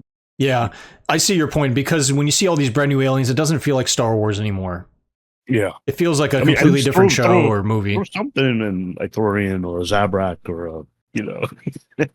I don't know, something, you know. Yeah, I know, because otherwise it feels like a generic slop sci-fi film. Yeah. It's just like, yeah. So I totally get that. Yeah, they could have had a couple of familiar aliens, but yeah. I Also, wasn't. when they're on that mission at the casino and all that, trying to find the code breaker. Another line I thought was stupid was Poe. He's using the transponder and he's like, "Finn, Rose, where are you?" And that's when the medical ship ran out of fuel, right? And Yeah. and was destroyed. It's like, dude, they haven't even been gone for that long. Like, what did you expect, man? You know, what you think was going to happen? It's just a really bad line. It should have been something like, It's not the worst line. Like, I don't know. It's not the worst line Poe's going to say, but we're going to get to that later. Of course not. But it should have been something else like, I hope you guys will be here soon, or hurry. Hope you guys hurry up, or I miss you. Not where the hell are you guys? Like, where'd you guys go, man? It's only been an hour. Yeah, yeah, I know, because he was in on the plan too, and they withheld it from Holdo because they can't trust Holdo and all that garbage. But I'm like, again, that was an unnecessary plot. Holdo should have been part of the plan, and she would have been like, okay, well, you need to go and find a way to disable the shields or find the tracker, and then we're going to hold the fort here. And we feel like and they should have added a spy element. We feel like there's a spy among our ranks, so let's just keep it strictly within us or whatever the hell. Like, that would have been intriguing, but again, they didn't do that. So they didn't. Yeah. It is what it is. As we keep saying throughout this entire thing. So, but I mean, another weak aspect of the film is the Rey and Kylo Ren connection. I mean, at this point, after The Force Awakens came out, people were already making fan fiction. Like, they were shipping like Kylo Ren and Rey, and they had a cutesy little name for it. I don't remember, and so the studio caught wind of that, and they're like, we need to capture some of that Twilight action in this thing. Like, what? Reylo. Yeah, that's the name. We only saw that Twilight Reylo action in this, so could you make more of a romantic thing in this one? And like, so it was jammed in there, and it was more egregious in the third one. But in this one, it was made more obvious. Like, we're gonna try to make something work here. We're gonna do a classic Leia Han thing. But it was just not happening at all. This was awkward. It was unnecessary. The only aspect of the relationship that I felt like made sense was Kylo Ren getting Rey to his ranks because she's a powerful Force user. And that's pretty much it. And in ways of reeling her in, it's just a matter of like, okay, I know you want to know about your parents. I know the truth about your parents. And of course, the truth is, like, your parents were nobodies. They were drunks that sold you for drinking money, and they're in some sort of a landfill on Jakku. And I'm like, how does he doesn't know that? How does he know that? He uses the Force, basically. I don't know. I was like, because I don't think they explained. Well, I mean, I think they do. But her father is Sidious's clone, right? That's what it is. Yeah, we're gonna get into that in the third one for sure. Into that. Yeah, he doesn't. How does he know? So he doesn't really know. He's just saying. I feel like he just knew from the Force and getting into her mind when he was trying to mind control her in the last movie. That again, that's the reasoning used. And he's like, I know your parents, and that's what it is. And it's just like, but how does he get that knowledge from her mind when she doesn't have that knowledge? Yeah, because I think the way he explains it's just like you repress that knowledge or some garbage like that, some like really convenient plot device like that. Again, it doesn't make any sense, but that's what they end up using. So it's just like it's just a way for Rian Johnson to be like, you know what, JJ, I really don't like this mystery box crap, so I'm going to provide the answers you fail to provide. And of course, Rian Johnson's answers are just terrible. I'm just like, you should cut your mouth shut. But it definitely was definitely a big change in even approach to Kylo. I hate you. She doesn't. I'm trying to do the I hate you. That sounded like Anakin. I know that's what I was trying. And then like a little bit. Oh, Kylo. Oh, you're so cute without your shirt on. Oh boy. Oh God. To the light side. I could do it. I could change him. But yeah, but that's the whole thing. I mean, and then also when she gets onto that ship, I think one of the Star Destroyers or whatever, then they meet Snoke, and Snoke's like, "Where's Luke Skywalker? Once I kill him, he'll be the last of the Jedi." And I'm like, on Snoke's ship. Yeah, Snoke ship, whatever that is. And of course, Kylo Ren, but basically Snoke says like, Kylo Ren's such a bitch. You're kind of like more powerful than he is. And that obviously makes him angry. And then Kylo Ren ends up force controlling the lightsaber and cuts him in half and whatever. I remember seeing that and I'm like, Oh, wait a minute. Was the Snoke guy supposed to be someone important? I guess not anymore. Yeah, that's it. That's the end of Snoke. So there's another thing that they, had in the plot. They're like, what's her lineage? Who's her parents? All that, the mystery of that. Who's Snoke? Who was his master? What's his deal? He's a nobody. He's a nobody too. He's a nobody. He's a nobody at all. I'm like, yeah, thanks for providing these nihilistic answers, Rian Johnson. Nothing matters. That's the theme. Okay, so, and then you get into the throne fight, and there have been people nitpicking the fight because there's a dude that missed his cue, I guess, to fight, and it looks like he's just like, he's going for the attack, then he backs off as if he got hit, but he didn't get hit. But I'm like, but I remember hearing that. I'm like, listen, guys, I mean, there are a lot of mistakes. There's a mistake in Return of the Jedi. Luke, kicks some guy, he didn't hit him, and then the guy was like, ah! Because the camera angle was off. It was supposed to make it look like he hit him, but you clearly see you didn't hit him. That happens all the time. It happens. Yeah. Yeah, but it doesn't bother me. It doesn't ruin the scene. Yeah, it does. That's a minor complaint. Honestly, it is, because the fight scene's pretty cool overall. I mean, do I care? Yeah. Do I care what happens? No, but it's cool to look at. So yeah. Yeah, and the red backdrop and it was, yeah. I mean, that's probably one of the better scenes. One of the only scenes in the movie that I'm like, all right. Although what happens right before that, I'm like, this is stupid. Snoke off just like that. Just like that, yeah. I mean, frankly, okay. I never liked Snoke anyway. I thought it was a crap character designed, and I was like, yeah. I liked Andy Serkis's voice. He's cool. Don't get me wrong. He's cool, yeah. But I like him more as Caesar than I do as Snoke or Gollum. Oh, yeah, for sure. Oh, yeah, definitely. Caesar from Planet of the Apes, to make it very clear. Yeah. Oh, that's such a good point. Yeah, some people make. Yeah, he's fantastic. Yeah, he does great work. Exactly. But yeah, the fight scene is fine. It's okay. Yeah, there's some, there's something we can say that. Okay, there we go. There's something there, and the other 2 hours of the movie. I don't know. Well, we'll get into the ending of the whole thing. So it's just like then they get into I don't remember the planet's name. It's a salt planet. And that's where there was a hidden rebel base. That was their last line of defense. They get them cornered. Yeah. A crate, I think, right? Not crate, but crate's like the dragon on Tatooine. It's something similar to that, though. Yeah, I don't remember the name, but they're on the salt planet is what I'm going to call it. And yeah, I'm like, in theory, it's a cool idea to be on a salt planet. It's a different terrain. I'm always all about different terrain, so no complaints there. Yeah. Little Arctic fox things, that's cool. Some people try to complain about that. I'm like, they're just animals. What's there to complain about? And they have a function in the story beyond that too. More of a function than the porgs, which we didn't get into at all. Oh yeah, that's a good point. Yeah, porgs were kind of nothing. They were 100% nothing. They were just like, we're going to do a cutesy little merchandising opportunity. Yeah. But I'm like, listen, I don't have a problem with the porgs. I do kind of like the porgs. Were they completely worthless in the story? Absolutely. You could have removed all instance of any porgs and the story would not have changed at all. The one porg watching Chewbacca eat. Yeah, they're making sad. They make sad faces. He's crying. I think he's like, eat my friend. Yeah, my buddy. So I mean, the porgs. I mean, if they had more of a point, then they would have been fine. People would have been like, "Oh, cool, porgs." And personally, I have no problem with the porgs. To me, they're kind of like the Ewoks, but the Ewoks had much more of a point in Return of the Jedi. I mean, they're way more important. Extremely important to the Battle of Endor. Yeah. Where these guys are just food. Chewbacca. Yeah, they're just there. Yeah, they get eaten by Chewbacca. They're that's chicken, it. So. Yeah, they're just chicken. Those ice planet, salt planet rather. Yeah, those things. Whatever they look like something from like Pokemon or something like that. I don't know.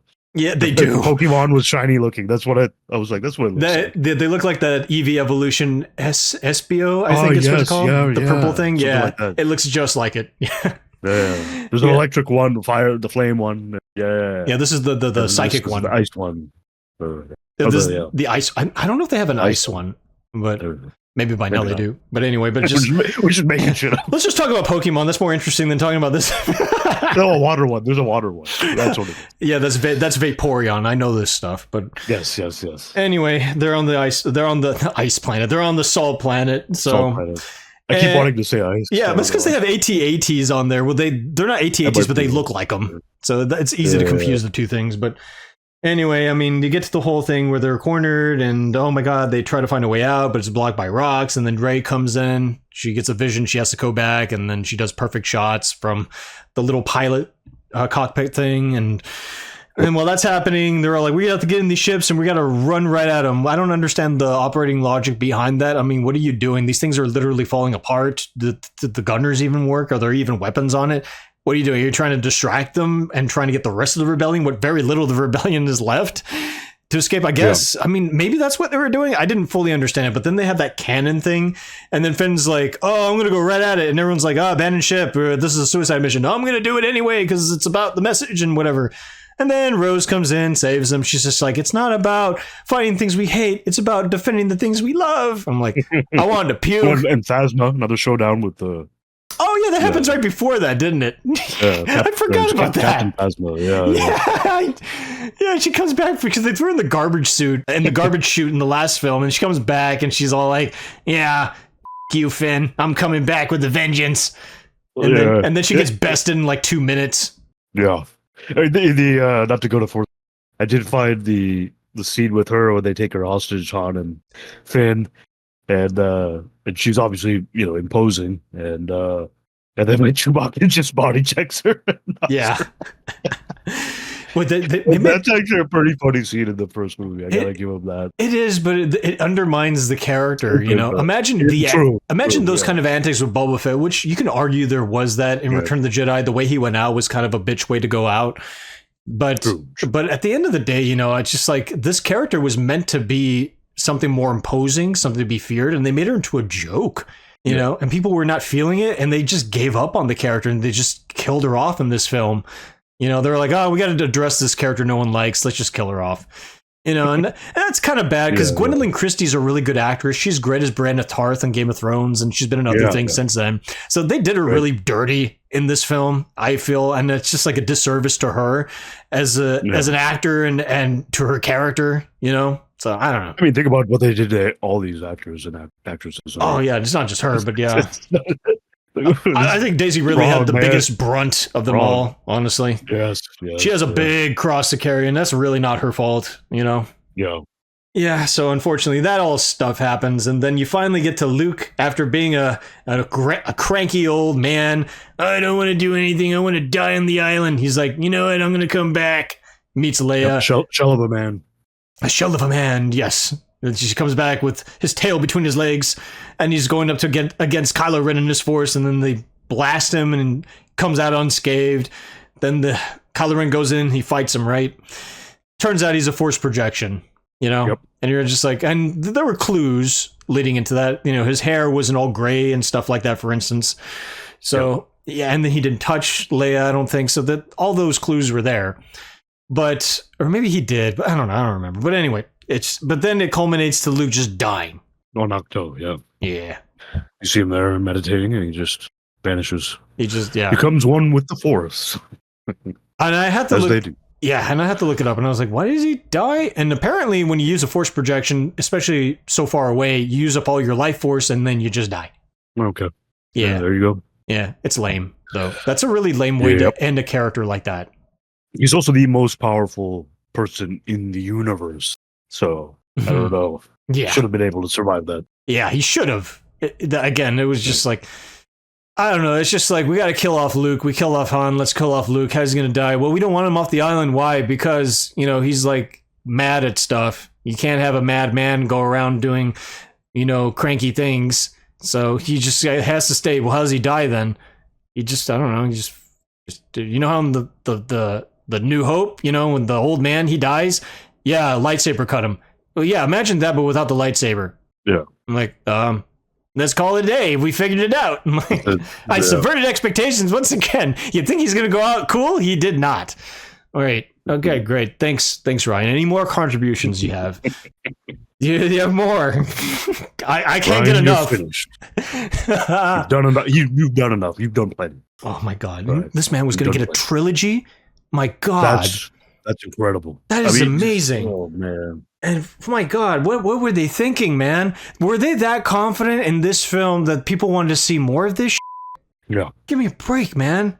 I mean, it made a lot of money. Obviously, I'm sure it made $1 billion. It made $1 billion, but it was nothing like Force Awakens. Force Awakens, I think, made close to 3. It made close to 3. Three. Well, I think it was 2, but close to 3. Yeah. No. Yeah, but the reason being is that everyone was super psyched for a George Lucas-less Star Wars film, and a Star Wars film in general, because it had been at that point, like what I think just as long as Return of the Jedi was The Phantom Menace, that long, 16 years, I think. So it was just like, I mean, people were psyched, but then once they got what they got the first time around, they were like, I don't know if I want to come back for another one. You certainly didn't come back. I was foolish enough to come back. So I was just like, this ain't happening. And the word of mouth was just horrifyingly bad. Like, listen, critics love this film. Some Star Wars fans do like this film. Most Star Wars fans, or a good section of them, do not like this film for the reasons we already stated. And that really hurt the brand to the point where when the Han Solo movie came out, that one tanked. That was expected to do as well as Rogue One, because Rogue One also did $1 billion, and people were psyched seeing that. And I think that came out, a little after Force Awakens. Like, people were psyched, and they were going to do a Star Wars film a year. That was the mandate. After this solo bombing, they were like, let's just cut the whole thing short. Let's just do less of this stuff. We're just wasting money at this point. And so this was the lightning rod that started the downfall of Star Wars, truly. Yeah. Well, I vaguely remember when there was all the negative backlash for this. I'm pretty sure I remember a lot of excuses being made, right? Like, oh, it's just, kind of like now, like bots or trolls or something like that. Yeah. It's like, this is a film that, a lot of people didn't like. I don't know what's so difficult to understand, And, it was, at best, it was contentious. It split the fan base. If you want to be really generous, there were people that liked it and there were people that didn't like it. But but honestly, I feel like there was more people that didn't like it. But who knows? It could be a case where many years down the line, people will look at this film differently, like they do with the prequels. Possible. But then old farts like us will be like, I remember when I saw that piece of garbage in theaters, I hated it. I wanted to die right then. Just like Luke Skywalker of cringe. Yeah. But but as soon as the movie ended, people applauded. I was looking at people and I was like, what the why? What are you applauding? What are you applauding? The death of Star Wars? Then yay! So, this film actually, Force Awakens didn't give me that feel. Like this is the end. Yeah. It was just like, this is really disappointing. But this movie was just like, oh man, this is sad. It really. It's more. The trilogy makes me sad. These 2 films, this and the sequel. Mm-hmm. That's it. That's why a lot of the fans were like, "Yep, this is it." Yeah, that was just millions of people being let down, and like you said, of course, obviously people like these movies too, and that's great. I mean, if you can manage to enjoy these, good for you. Yeah, like what you want to like. I can't, and millions of others can't either. So I like what I like. I'll be an asshole and say I have standards. So, but whatever the reason being, listen, I like schlock too. I'm not perfect. Look at my Independence Day review, guys. A lot of people don't like that film, but it's just like afterwards, I was highly skeptical of anything that was coming out. I think after this, Mandalorian came out, and that was good. I enjoyed it. So it was just like, and I think you enjoyed it too when it first came out. Sure, yeah, like the first 2 seasons. Yeah. So so there was stuff that was good afterwards, but there was quite a lot of bad that came afterwards, and people were it just created a whole new culture of people just ripping apart Disney Star Wars, and just kind of mocking all their failures and stuff, deservedly so, I feel. But sometimes people do go overboard, and it's true. And it's just like, listen, guys, ultimately I subscribe to the philosophy, if I don't like something or if I don't want to watch something, I don't watch it. And if I really don't like it, I'm just going to articulate why I don't like it and just leave it at that. I'm not going to go above and beyond and stalk the stars' home addresses and put threatening messages in their mailboxes, because I'm not a psychopath. I'm not a crazy person. That's crazy. Yeah. Even comment on their social media. Or even that. It's just like, why even bother doing that? What's the point? They didn't write the movie. They didn't make the movie. They're not the producers or nothing. Like, come on. Ryan Johnson did it. You can message him at Ryan. No. Yeah, I know. Don't do that. No. I'm just kidding. Leave him alone. And Ryan Johnson's defense. It's a long time ago. There's no point of, Well, listen, I made fun of this man this portion of the episode. Listen, Yes. There are good ideas in The Last Jedi. Listen, I do like the idea of Luke being defeated. That is actually not a bad idea. I don't like him being a defeatist. That is an entirely different thing. Yeah. That I like the idea of him trying to train Ben the ways of the Force. He failed. The Jedi Temple he tried to establish burned down. He has to go into hiding now. But then there's the question, why does he go into hiding? And in my opinion, I felt like Luke is going into hiding not because he's trying to not get caught and tortured and whatever by the First Order and Snoke and whoever, but he's trying to establish a backup plan. Like, listen, the rebellion is in need of additional assistance. I alone can't do that. I need to find something. There is something else out there beyond the Jedi, beyond the Sith. The origins of the Force. That should have been the central theme for the whole sequel trilogy. So when Rey finds him, instead of being like, lightsaber, throw it over his shoulder, whatever, he should have just grabbed it, went up and be like, did we win? It's like, win? No? Why did you come here then? Now you're putting us all in danger. Then there's an extra layer of intrigue there. Danger, what do you mean? Then you find out there's ulterior motive. This is the Grand Master plan. If the First Order and Kylo Ren and Snoke find out what I'm doing, everything I'm doing is for naught. So now time is of the essence. We have to make this right. And I'm weaker now than I was then. And you could have done all this stuff. It's true to the character of Luke when you do things like that. It's true. Yeah. You make it so he's struggling, but he's still trying. Luke still has to be Luke at the end of the day. I think taking his arc and kind of changing it a bit, adding some complexity to it, and maybe deviating to some degree is one. And I think that's a great idea. Like I said, I think they had something kind of in mind, and as far as losing the Jedi Temple, losing the 12 students you had, losing your nephew, this is not it. I mean, this is just fundamentally changing the character completely, revamping it. Yep. So where you had this potential for an interesting arc that could have been dynamic and to the story and all. Yeah, it was all squandered, unfortunately, but he could have done that. That's what these sequels are. These sequels have some base ideas that are or characters and ideas that could have been great. This could have been cool. And it could have been. Well, that's the thing too, but because there were two, because the problem is they were either too married to the source material or they were too busy trying to destroy it. In reality, they should have tried to expand it. That's where you have to get, it goes back to what I said earlier. You don't need a fanboy. You don't need an anti-fanboy. You need someone that respects and understands the source material. When you have someone like that, like not to say that I would have been a great writer or anything like that, but if I were to take the reins of this, my first thing is just that. Go beyond a Jedi. Go beyond a Sith.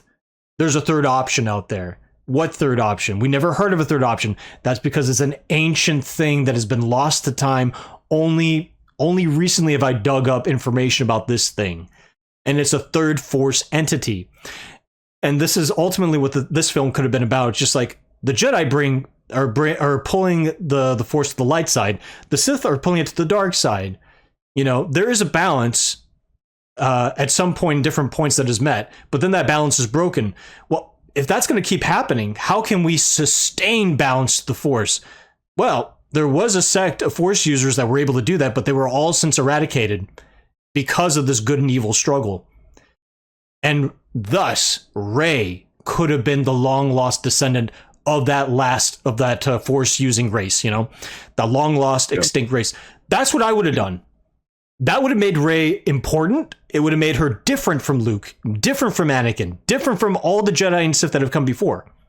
It made her own unique thing, and you introduce a new sect of the Force, not this, thread nonsense from the Acolyte. You would have expanded it in a meaningful way where it's just like you have good, evil, and then you have the neutral side of the Force, which exists in Legends as as Grey Jedi, but I don't like the name Grey Jedi. It could have been given a different name. In my opinion, that name should have been Will. The Wills. Whils, because that is the original version of it, Journal of the Whills. And I know Lucas had a different interpretation of that later on for his sequel trilogy. That was the microscopic, civilization that lived within the midichlorians or whatever. But guess what? He reappropriated names all the time in his stuff. I mean, I found out recently Han Solo was originally called Jabba the Hutt at one point. Like, come on, it's like not a big deal. Yeah. But that was his name. You could have used that. And that would have been the foundation in this film, culminating to the last film. Then it would have felt epic. Then it would have felt like, oh, wow, now they're achieving essentially Force Nirvana. Like this mythical utopian society that just seems impossible. But Rey somehow could help bring that into fruition. Is she able to help sustain it for very long? Probably not. We would introduce that element into there because you can't have a utopian Nirvana-like society for too long. Eventually that's going to break. That's why the Whills died off. The only thing you could do is sustain hope for at least a little while longer. And hopefully a period of time of actual peace and prosperity. Of peace, Yeah, so the Jedi can only do, and instead of making the Jedi to be villains like they do in this film, make it be like the Jedi did their part. I mean, they, like in my version of it, the Whills were the original Force users, but then the evil ones broke away that eventually pay way to the Sith or Dark Force users. Then more broke away, making them Jedi or Light Force users. And that created that struggle, and the original branch died off as a result because there was no use for being a mediator anymore. Now you have to be good or you have to be evil.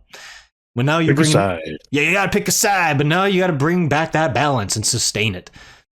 Yeah.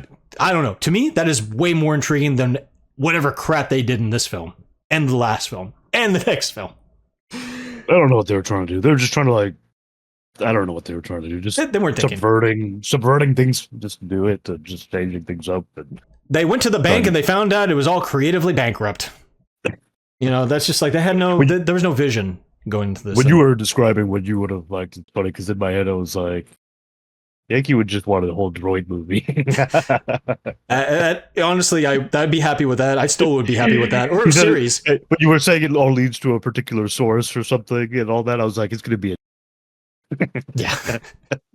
I'm a very easy person to please at times, but at times I'm not. Yeah. It really depends on what it is. But when it comes to this film, honestly, let's see here. When I watch it, I feel repulsed. I feel aversion. I'm just like, I have a grimace in my face.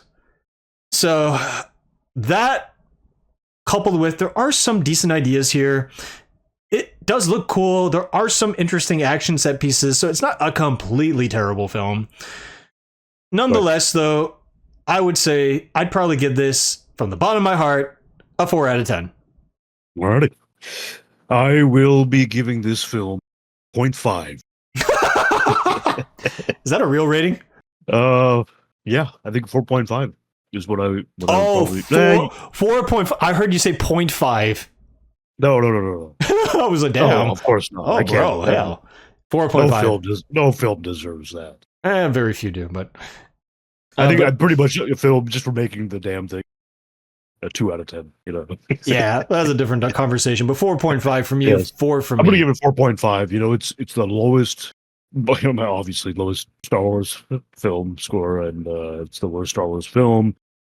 We've already gone over the problems with it. Mm-hmm. I truly dislike this film. Yep. So do I. But you know what? Yeah, you said the sequel. As a matter of fact, the next one I think is actually worse. I think it's worse, but for different reasons. But nonetheless, that's The Last Jedi. F you, Rian Johnson. Never touch a Star Wars property ever again. Yeah, stick with those what are they called? Those Knives Out movies, those whodunits. Knives Out movies, yeah. Those are fine. Yeah, keep. Yeah, honestly, out of all the things that guy's done, Knives Out are the only movies I actually really like. Because after Last Jedi, I was just like, Knives Out. I mean, it does look cool, but come on, this guy, I've seen his other films. I tried to see The Brothers Bloom, which I hadn't seen prior. I shut that thing off halfway through. It sucked that bad. It was horrible. Like, it was pretentious nonsense. And when it came to this film, Knives Out, I was like, oh, this is pretty good. I like this. The only film he's done that I've seen that I was that's a film right there. That's good. Yeah, I can watch this. Well, Glass Onion's good too. I recommend that if you haven't seen it. I haven't seen it. Yeah, that's a relatively new one, right? Or probably a few years now. A few years, yeah, but it's a sequel to that. It's good. Those are the only movies he's good at. So, Ryan, stick to those, please. Just do that for the rest of your life. Yeah. Anyway, moving on. And we're now going to talk about Rise of Skywalker. Came out 2 years later, 2019. So at this point, I gave up. I was like, Last Jedi, I'm never wanting to see another one of these ever again. I didn't even see Solo. I was just like, I saw it eventually. Solo is actually not half bad, but I didn't see it in theaters. I was like, I'm done. I don't want to see it. I didn't see it in theater either. Like I said, after Force Awakens, I never watched Star Wars in theater ever again. Yeah, that's a huge testament to people like us who are big Star Wars fans. We're just like, we're not even going to waste our time now. So I did watch it on DVD. I'll always watch it once it's on stream or on DVD or something. Then okay, I'll give it a chance. But yeah, but to waste gas and then concessions and the time in the theater, that's a big commitment. So I wasn't going to watch this in theaters at all. So, but what ended up happening was like when the film came out, a friend of mine was just like, "Hey, you want to see the Star Wars movie?" And I'm like, and he doesn't like Star Wars that much. He just kind of wanted to see it because he knew people that worked on it. So I was just like, "All right, cool, whatever." I mean, he bought my ticket for me and everything, and we watched it and stuff. I was like, well, if you're going to pay for it, whatever, I'll watch it. And I went from watching Force Awakens in the prestigious theater, watching Last Jedi in kind of like the theater down the street. It's an okay theater. It's a fine theater. And to finally watching in a crummy theater somewhere in the valley. That's how I watched the last Star Wars film. Not that it was like an appropriate send-off to watch it in a pretty rundown part of the neighborhood. Sure, yeah. So I was like, all right, so let's see this, man. Let's see. How much worse can this get? Oh, boy. That opening crawl, man. Yeah. That opening crawl. Palpatine returned. Palpatine. What? Somehow, Palpatine's returned. That is an actual line Poe says. Somehow Palpatine returned. Like, whoa. A+ writing right there, man. Oh, they gave up, man. They were just like, what happened? Obviously, it's not publicly known, but we can assume. After Rian Johnson basically pulled down his pants and all over the floors, Kathleen Kennedy and Bob Iger came in and be like, we got to fix this mess. People are kind of unhappy, and we're not going to run this ship all the way to the side of the rock formation ahead of us. We're going to avert disaster somehow. So they called their old buddy JJ, be like, "Hey, man, you wrote that. Jar Jar. You did." Yeah, they called Jar Jar, and they're like, "Hey, you did that first film and did a big bank for us. So why don't you come back and finish it for us?" And then JJ's like, yeah, here's the thing. I left it open-ended, and I thought you guys would hire someone who'd be making something really cool. Instead, it really sucked. So I don't know, man. I don't know. We'll pay you a lot of money. All right. I can't say no to Disney money, so we'll do this.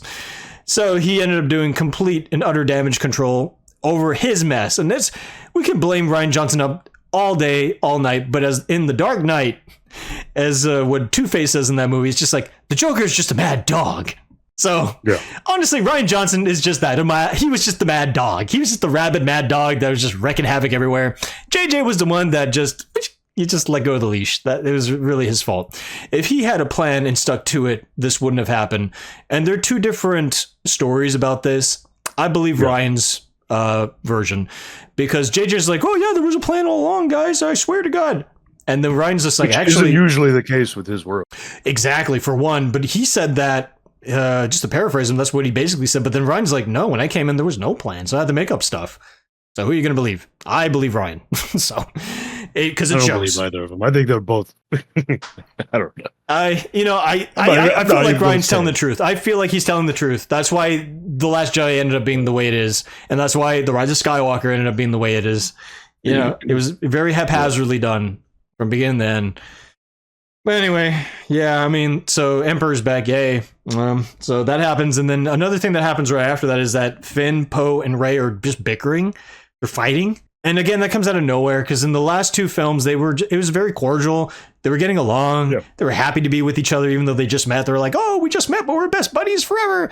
And by the third film, we're all like, "Well, they're fighting. You should have done this." And I'm like, where did this come from? Like, what? We're supposed to infer that there were some problems along the way during one of their journeys, and now they're just like not on speaking terms anymore or something. Like, what? Right. I mean, I get that's lazy writing, but I guess at some point they were like, everyone's too chummy with each other in the last two films. Let's create some conflict. There, fixed it. Moving on. All right. Yeah. All right, we'll do that, I guess. Yeah. Did they put much thought into it? I don't know. No, they did not. It's just like this thought comes up, and then they're like, "Oh, there's." It's like you know that South Park episode where like they cut off the chicken's head and it's like on a wheel. Oh yeah. That's what they did. They were throwing darts at a wall or something.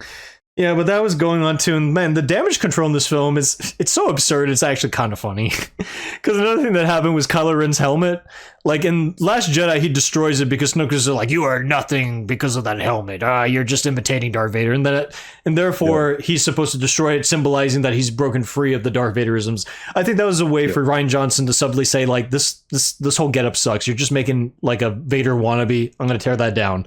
You know what? That's a good idea, honestly. On Ryan's part, that was a good idea to defend him. But then what does JJ do? He glues it back together. Like, no, how dare you break my toy, Ryan? This is a cool helmet. We're going to bring it back.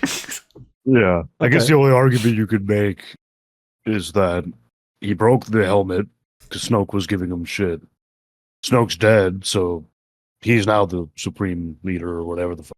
And therefore, I'm gonna glue back the helmet on that I was made fun of for in the first place. I want my helmet back.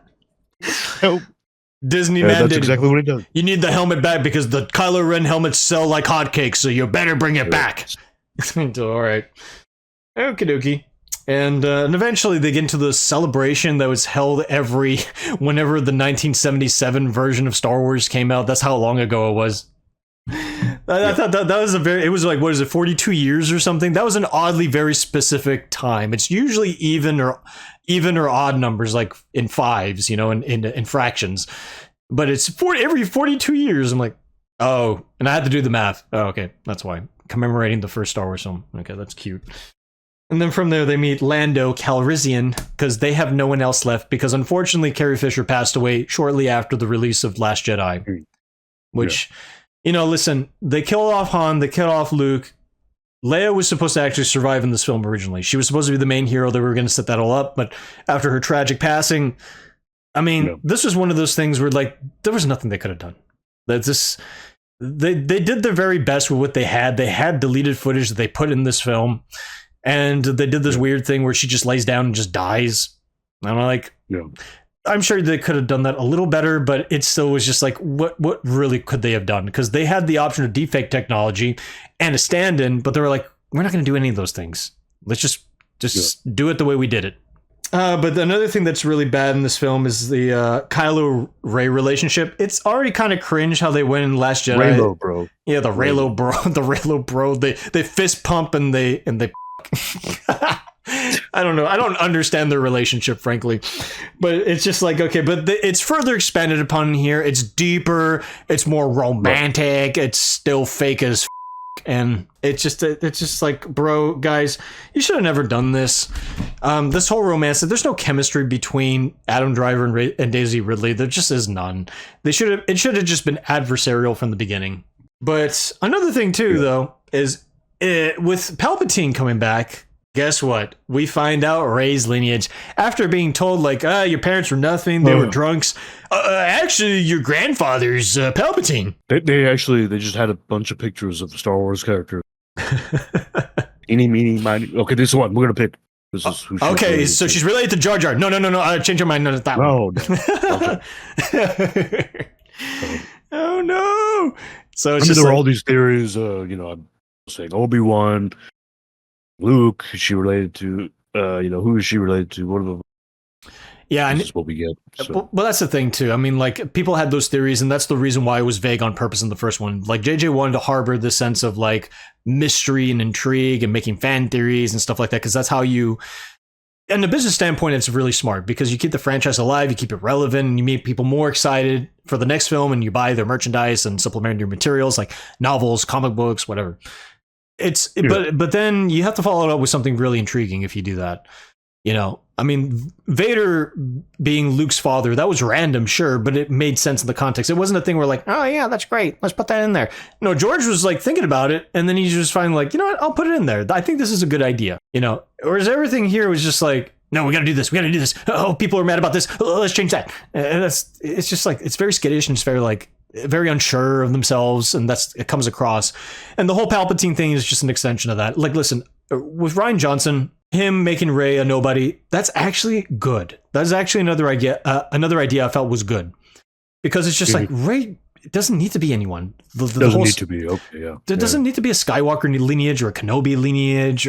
No, it doesn't have to be. That's why my proposition of her being a completely brand new character that is tied to a greater force, that is a better way to go about it. Because you make her important without her being tied to some royal bloodline. But, you know, JJ having no creative bone in his body, I guess. He's just like, no. She's Palpatine's granddaughter. And that's it. And she's super powerful, but just in the evil way. Even though she's been good this entire time. And that doesn't make any sense. But roll with it. Okay, JJ. We'll roll with it, I guess. And they're also... I think there's more inappropriate humor in this film than there is in the other two films. And there's pretty inappropriate humor throughout the entire trilogy. But... you know, they do things like, they fly now with the jetpacks, the stormtroopers when they were chasing after him after that little celebration thing. Yeah. Which that doesn't make any sense. First, it's not funny. It's irritating. Second of all, it's just like, Finn, you were part of the First Order. You did not know that they had jetpacks? I mean... yeah. Come on, bro. Give me a break. I didn't find anything in these. Force Awakens had some funny moments. I don't think I laughed. I was mostly just still disappointed and like, oh no. But you weren't beaten down. The laughing was over. There was no more. It's not funny anymore, guys. Not funny. My spirit is broken. Just from the start, Palpatine has returned. Exactly. But opening crawls like he broadcasted to the universe. Oh yeah, that's right. I am back. He's like, back. Yeah, so even when you see him for the first time, Kylo Ren goes to to where he is. Exegol. Exegol, and I didn't even like how he was shot. Like at first, when I first saw it, I was like, it's kind of cool, but then it's like way too much strobe light and like it's getting annoying, man. Like this is a Sith planet. It's all just dark and drab. There's no sunlight whatsoever. I mean, it's like a goth planet. Just the shots of him just kept doing the strobe light effect. Like that was really annoying.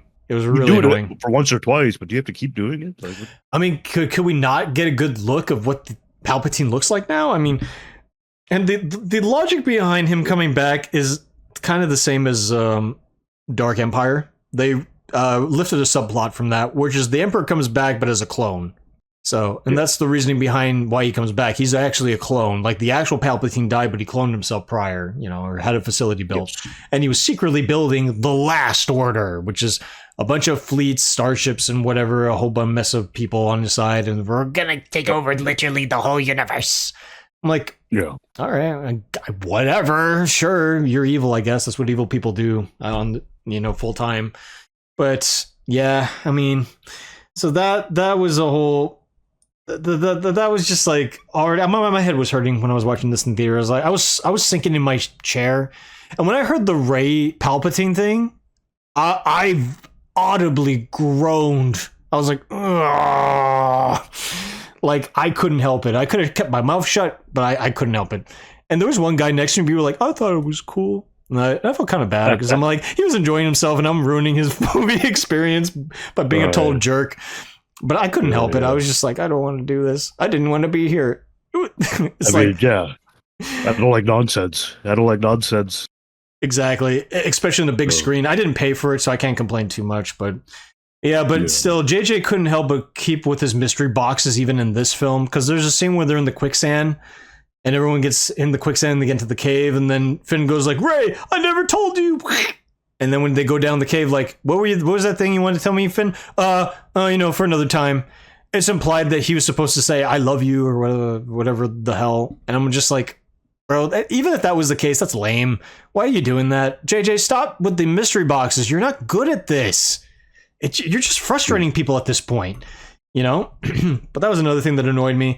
And also, they utilized C-3PO more in this one because he was underutilized in the last two films, which is like, it's fine. It's a new set of films. We don't necessarily need to see R2 and 3PO.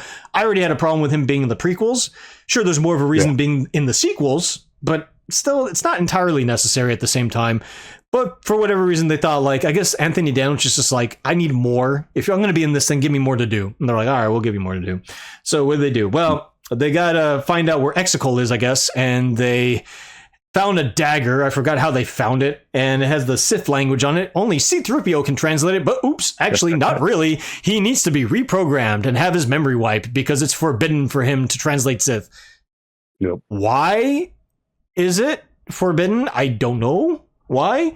Yeah. I mean, I know why in terms of like story progression, but I don't know why in universe is that necessary. I mean, it just is unnecessarily convoluted already. Yeah. But then they go into the ring. It makes no sense even with 3PO's journey. Like, why? At one point, did they make that a decision to do that? Yeah, it was just to make the emotional stakes high. You know what I mean? It's just like, oh no, he's going to lose his memory, only to have his memory restored by R2 later in the film. No, I'm saying like blocking the Sith language and whatnot. Like, oh, that as well. Yes, that makes no sense. Where did that come into play? Between what episode did that happen? Why did it happen? In the prequels, didn't they literally say like the Sith have been extinct for 1,000 years? They did, yeah. Ki-Adi-Mundi says that. But you purposely program each protocol droid to know the Sith language, but then not translate it? Wouldn't it be easier to say, I don't know the Sith language? And therefore we have to find a method for C-3PO to be programmed to learn the Sith language? Like find the alphabet, for instance? Yeah, I have no idea, man. Yeah, I'm sorry. I'm trying to inject logic in where there's none. So I have no idea. So, I mean, like, I'm much harsher on this film. This film hurt to watch. It hurt in theaters, and watching it again for this podcast, it hurt even more. Not because I have, like, a natural derision towards anything Disney Star Wars. This film is just painful because it just makes no sense. It's clearly made to correct the wrongs of the last film. There was no logick, and it just was it just pained me to watch this. And I felt bad for all the main actors involved in this and anyone else involved, because it's just like, this was so terrible. I mean, you'd hope that after the mess of The Last Jedi that they would be able to maybe salvage some things and, I don't know, have a decent, version or draft and I don't know, man. It just was a and JJ tried to pull JJ tried to pull a Rian Johnson too, like, hey guys, look, I can subvert expectations as well. I want to be critically loved too. I'm like, well, the first Force Awakens was critically loved and audience loved. Do you want more? Yes, I do. Let's put a scene in there where like Chewie's in a transport and then Rey's trying to pull it, but then Ben pulls it back and then it explodes because Rey shoots lightning out, and then we think Chewbacca dies, but then he turns out he isn't. He's still alive. Like, why do all that? Sir, sit down. Think for a second. What is the point of what you just told me?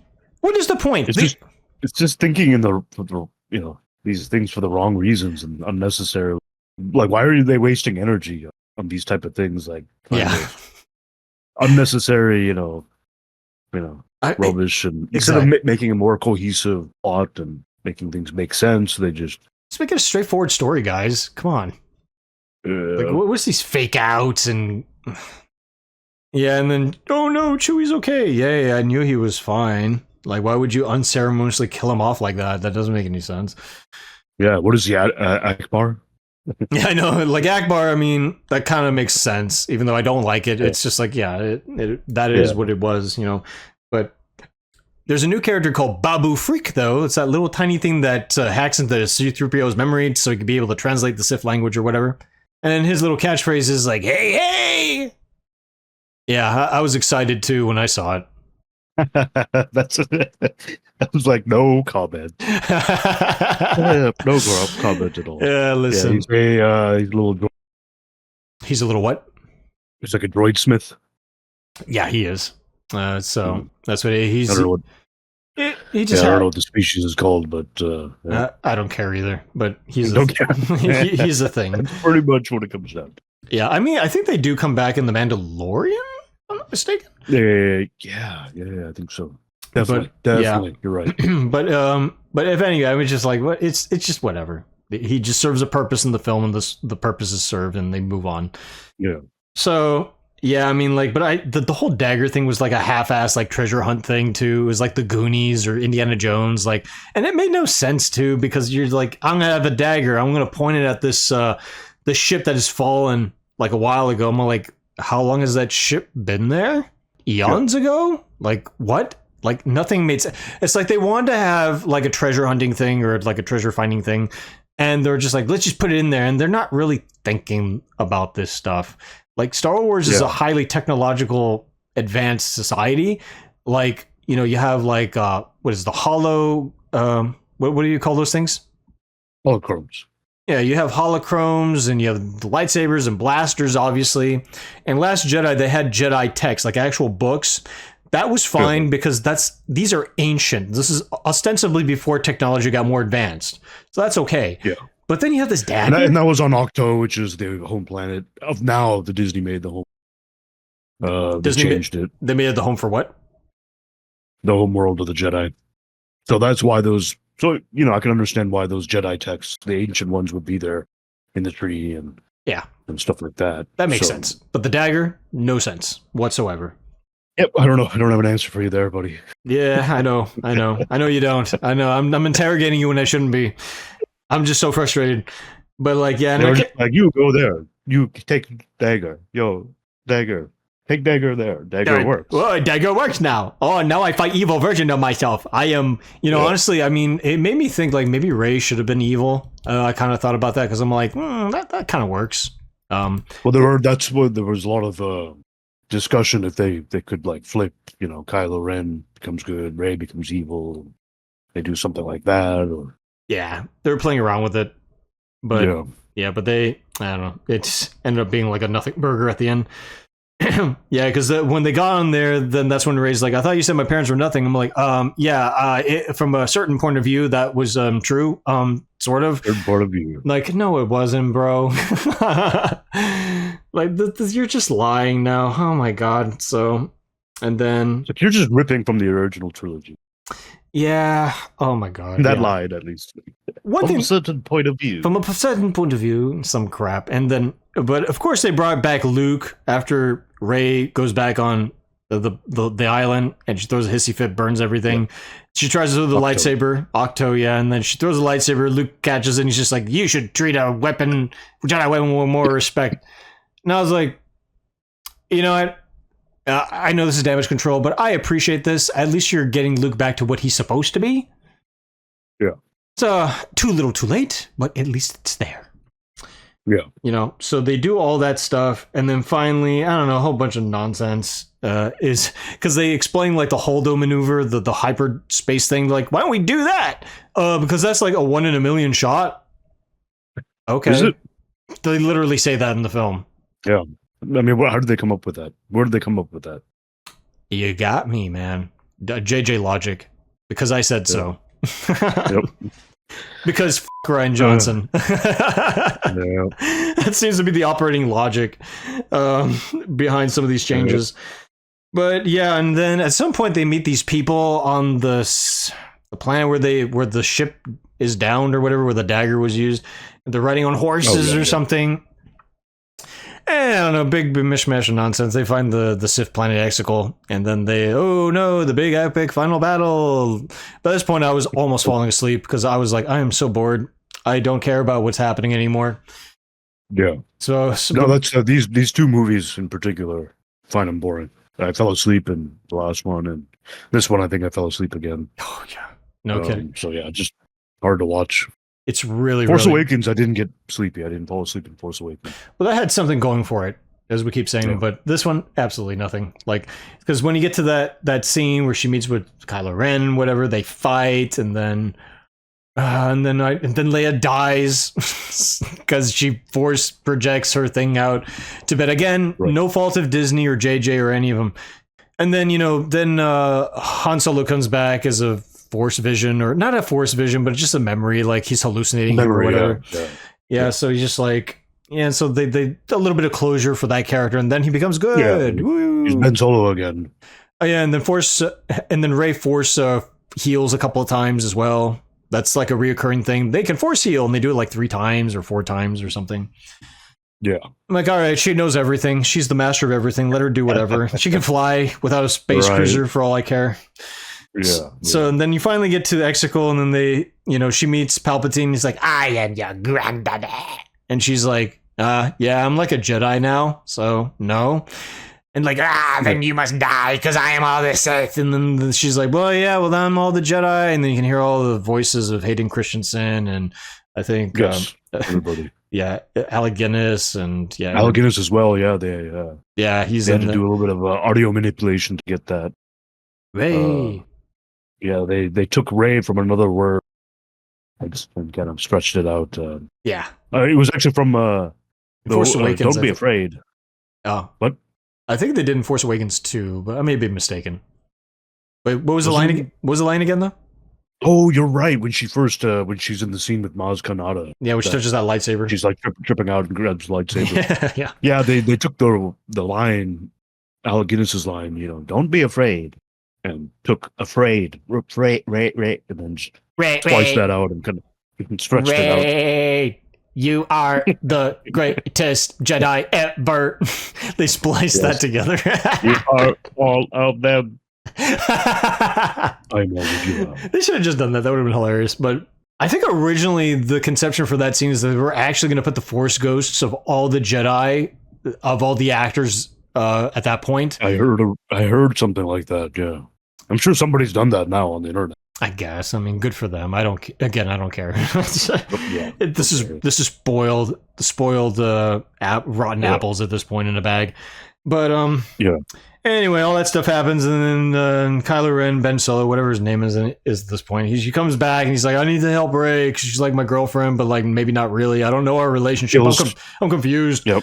He kills the Knights of Ren, also a bunch of nobodies. Yeah, it's funny. They were all hyped up in the first movie, and then Ryan did nothing with them in the second one, and then they just come back and they just get slaughtered. Stupid, man. Holy it's just egregious what happens in this film. So egregious. But yeah, that happens. Basically, that happens. And then he comes in and like Palpatine, he just dies, and then Rey dies, and then Kylo puts his Force energy to her, and then he dies. No. He sacrifices himself. Then they kiss, and then he dies. And then, oh yeah, that's right. And then then that's it. The Resistance takes out whatever's remaining. Oh yeah, because they come in and they're overwhelmed because they have like 5 and they have like, I don't know, 1 billion fighters. Yeah. They're like, oh no, we're getting slaughtered. Yeah, no shit. They have more fucking people, but they're like, oh no, there's no hope for us. And then all of a sudden Lando comes in with Chewie and the Millennium Falcon. There's like another 1 billion of the rebellion coming in. That scene was supposed to feel epic and amazing. Instead, it just feels like the most cringe. It's like you had a nephew, right? You're just like visiting, and your nephew's like, hey, check this out. I'm like, okay. And then you get into the room, and you see on the floor sprawled all of their toys. And there's like a dividing line. And he's like, check this out. There's a great war happening, that side against that side. And I'm like, all right, that's a lot. I don't think these characters belong there. I don't think this character... No. I like it like the way it is. It's a great epic fight, and everyone's going to fight, and it's going to be great. All right, buddy. You do you. Yeah. I think dinner's ready. I'm going to go eat. That's what this scene felt like. It just felt like a child putting their toys together and being like, and they all fight, and it's going to be awesome. And it's just like, no, it's not awesome. This is pathetic and sad and desperate. And this is an applause moment that's never going to happen. You're just wasting everyone's time, dude. Like, just end the film already. Like, you don't need any of this stuff anymore. And it's a great waste of Billy D. Williams also. I'm sure he got paid well, just like everyone else did. But, it's a great waste of his character. I understand, especially at that point, he's an old man. He was already on a cane and stuff. There's only so much he could do. And I get that. But, come on, this is a gross underutilization of the character.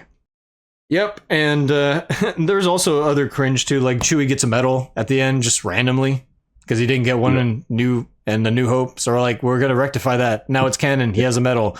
I'm like, does it even matter anymore? More things have happened since then. Well, I think they just didn't show him getting the medal in the OT, right? He did actually get one. They just don't show him getting it. I think that's how it went back in the day. Yeah, I think so. I mean, you can infer that he got some sort of reward, maybe a medal later on. It was an oversight on Lucas's part. I get that, but because they couldn't pin the medal on him, it would hurt. So they were like, "We're going to give you the medal later." Oh no, no, it wasn't a pin on medal. It was a thing that they. No, it was. It was like it was over there. It was like a Leonard or something like that. Yeah. It was yeah. You're right. And they pin it on him. Yeah, you can't pin it on a Wookiee, then he'll rip my arms off. But that wasn't a pin, George. Oh. Yeah, you're right. look over there. And he's running away. Come back, George. Wait, you didn't answer. No, security, help. Yeah, but oh boy, man. The more I go on about this film, the more I'm getting a headache. But thankfully, we're at the end. Because at the end, I guess evil is vanquished again, and good prevails again. And Ray ends up going back to Tatooine. To his uncle and aunt's old farm. She buries the lightsabers, and then some woman comes in and she's like, I haven't seen you around here. No one's been here forever. What's your name? Ray. Ray what? And then she looks over, sees Mark Hamill and Carrie Fisher as their Force ghosts. And then she turns back, she's like, Ray Skywalker. And I'm just like, all right, can we go now? Great. Yeah. Because at this point, I don't care what she called herself anymore. I was done. I didn't want anything to do with this film. I didn't even want to see this film. I saw this film. Yeah, I didn't. And I hated myself seeing this film. I saw it on DVD or whatever. Not DVD. I saw it. Maybe I did see it on DVD or streaming. I can't remember. Not in theater. Probably streaming. Yeah. Yeah. So crazy that this movie. When did this come out? 2019, right? Yeah, right before the pandemic. Yes. It's crazy because to me it seems like it was even longer. I don't know if that's just me, but this movie feels like it's been out like 10 years. Yeah, I know. Yeah, it's. I mean, the world history got more messed up afterwards, right, so a lot of things have changed since then. That's true. But honestly, this film is just like, oh boy, like Last Jedi was really bad. This film is worse. And it's worse because of the sins of Last Jedi and arguably The Force Awakens too, but much more so Last Jedi. So it is the worst film. For me, it's the worst Star Wars film, but in a way, it's kind of not by design, if that makes any sense. It's not like they intentionally made this bad. Like, they were just trying to course correct the entire time and undo things and do last minute changes and things of that nature. And it just didn't feel like they were purposely saying, like, it's not like they had a story and they were fully convicted and they were fully like, we're going to go down this path no matter what. They were like, oh no, people don't like it. Let's find a way to fix it.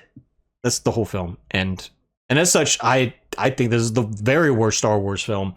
Like, I gave Last Jedi a 4. I'm giving this one a 2. This film. Everyone involved in this film, at least the producers. Like, no.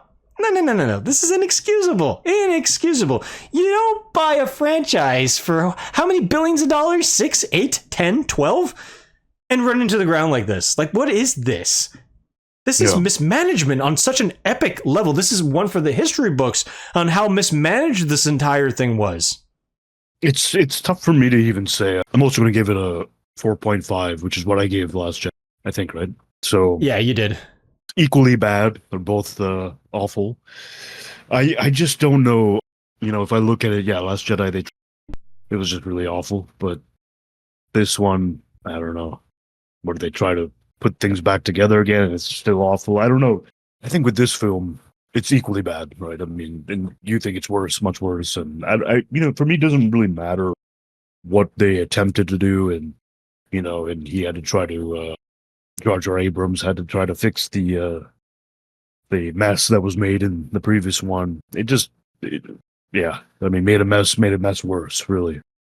So I don't think it's not a fun movie for me. Like this movie, the previous one, other than a couple scenes here and there, they're trying to do something different, but then they make a mess of it by trying to deviate too much and all the subversion and everything. And so it's problematic. This film, it's just, I don't know. I don't think they know what they were doing. How to fix anything and crowd pleasing. They're trying to please a crowd that was just not pleasable at this point. Yeah, and you're just going scene to scene, and it's like literally you go from scene to scene, planet to planet, and you're like, how did it come to this? Well, I was gonna say, like, this kind of feels like that episode of The Simpsons where like the Homer had the suckling pig. and then then Lisa, sabotages the barbecue, and then it keeps going. He's like, it's still good, and it gets progressively worse because it's like in sewage and it flies and stuff. That's essentially what they were trying to do with this film. It feels like it's just like oh wait, it's still good, it's still good. Oh no, it's still good. Come on, guys, it's gonna be fine. But in that scene, Bart says, "Homer, it's gone," or he says something like that at the end, and that's what it is. This made you feel like, all right, Star Wars is done. We were all Bart Simpson in the theater or at home. Exactly. Like, it's gone, guys. It's never coming back. This is the end of Star Wars, and ultimately, this is like a post memorandum, I guess you could say. This is like we're at the wake of Star Wars at this point, and now we're just like saying like there's no coming back from this. I don't know what they can do that could redeem it. I think it's irredeemable at this point. I know they're thinking of doing episodes 10, 11, and 12, I think. I'm not really sure. I mean, they've said so many things, and some things happen, some things don't. I like some of the shows they make are terrible. We've covered them quite a bit on this channel, and the only Disney film that I like is Rogue One.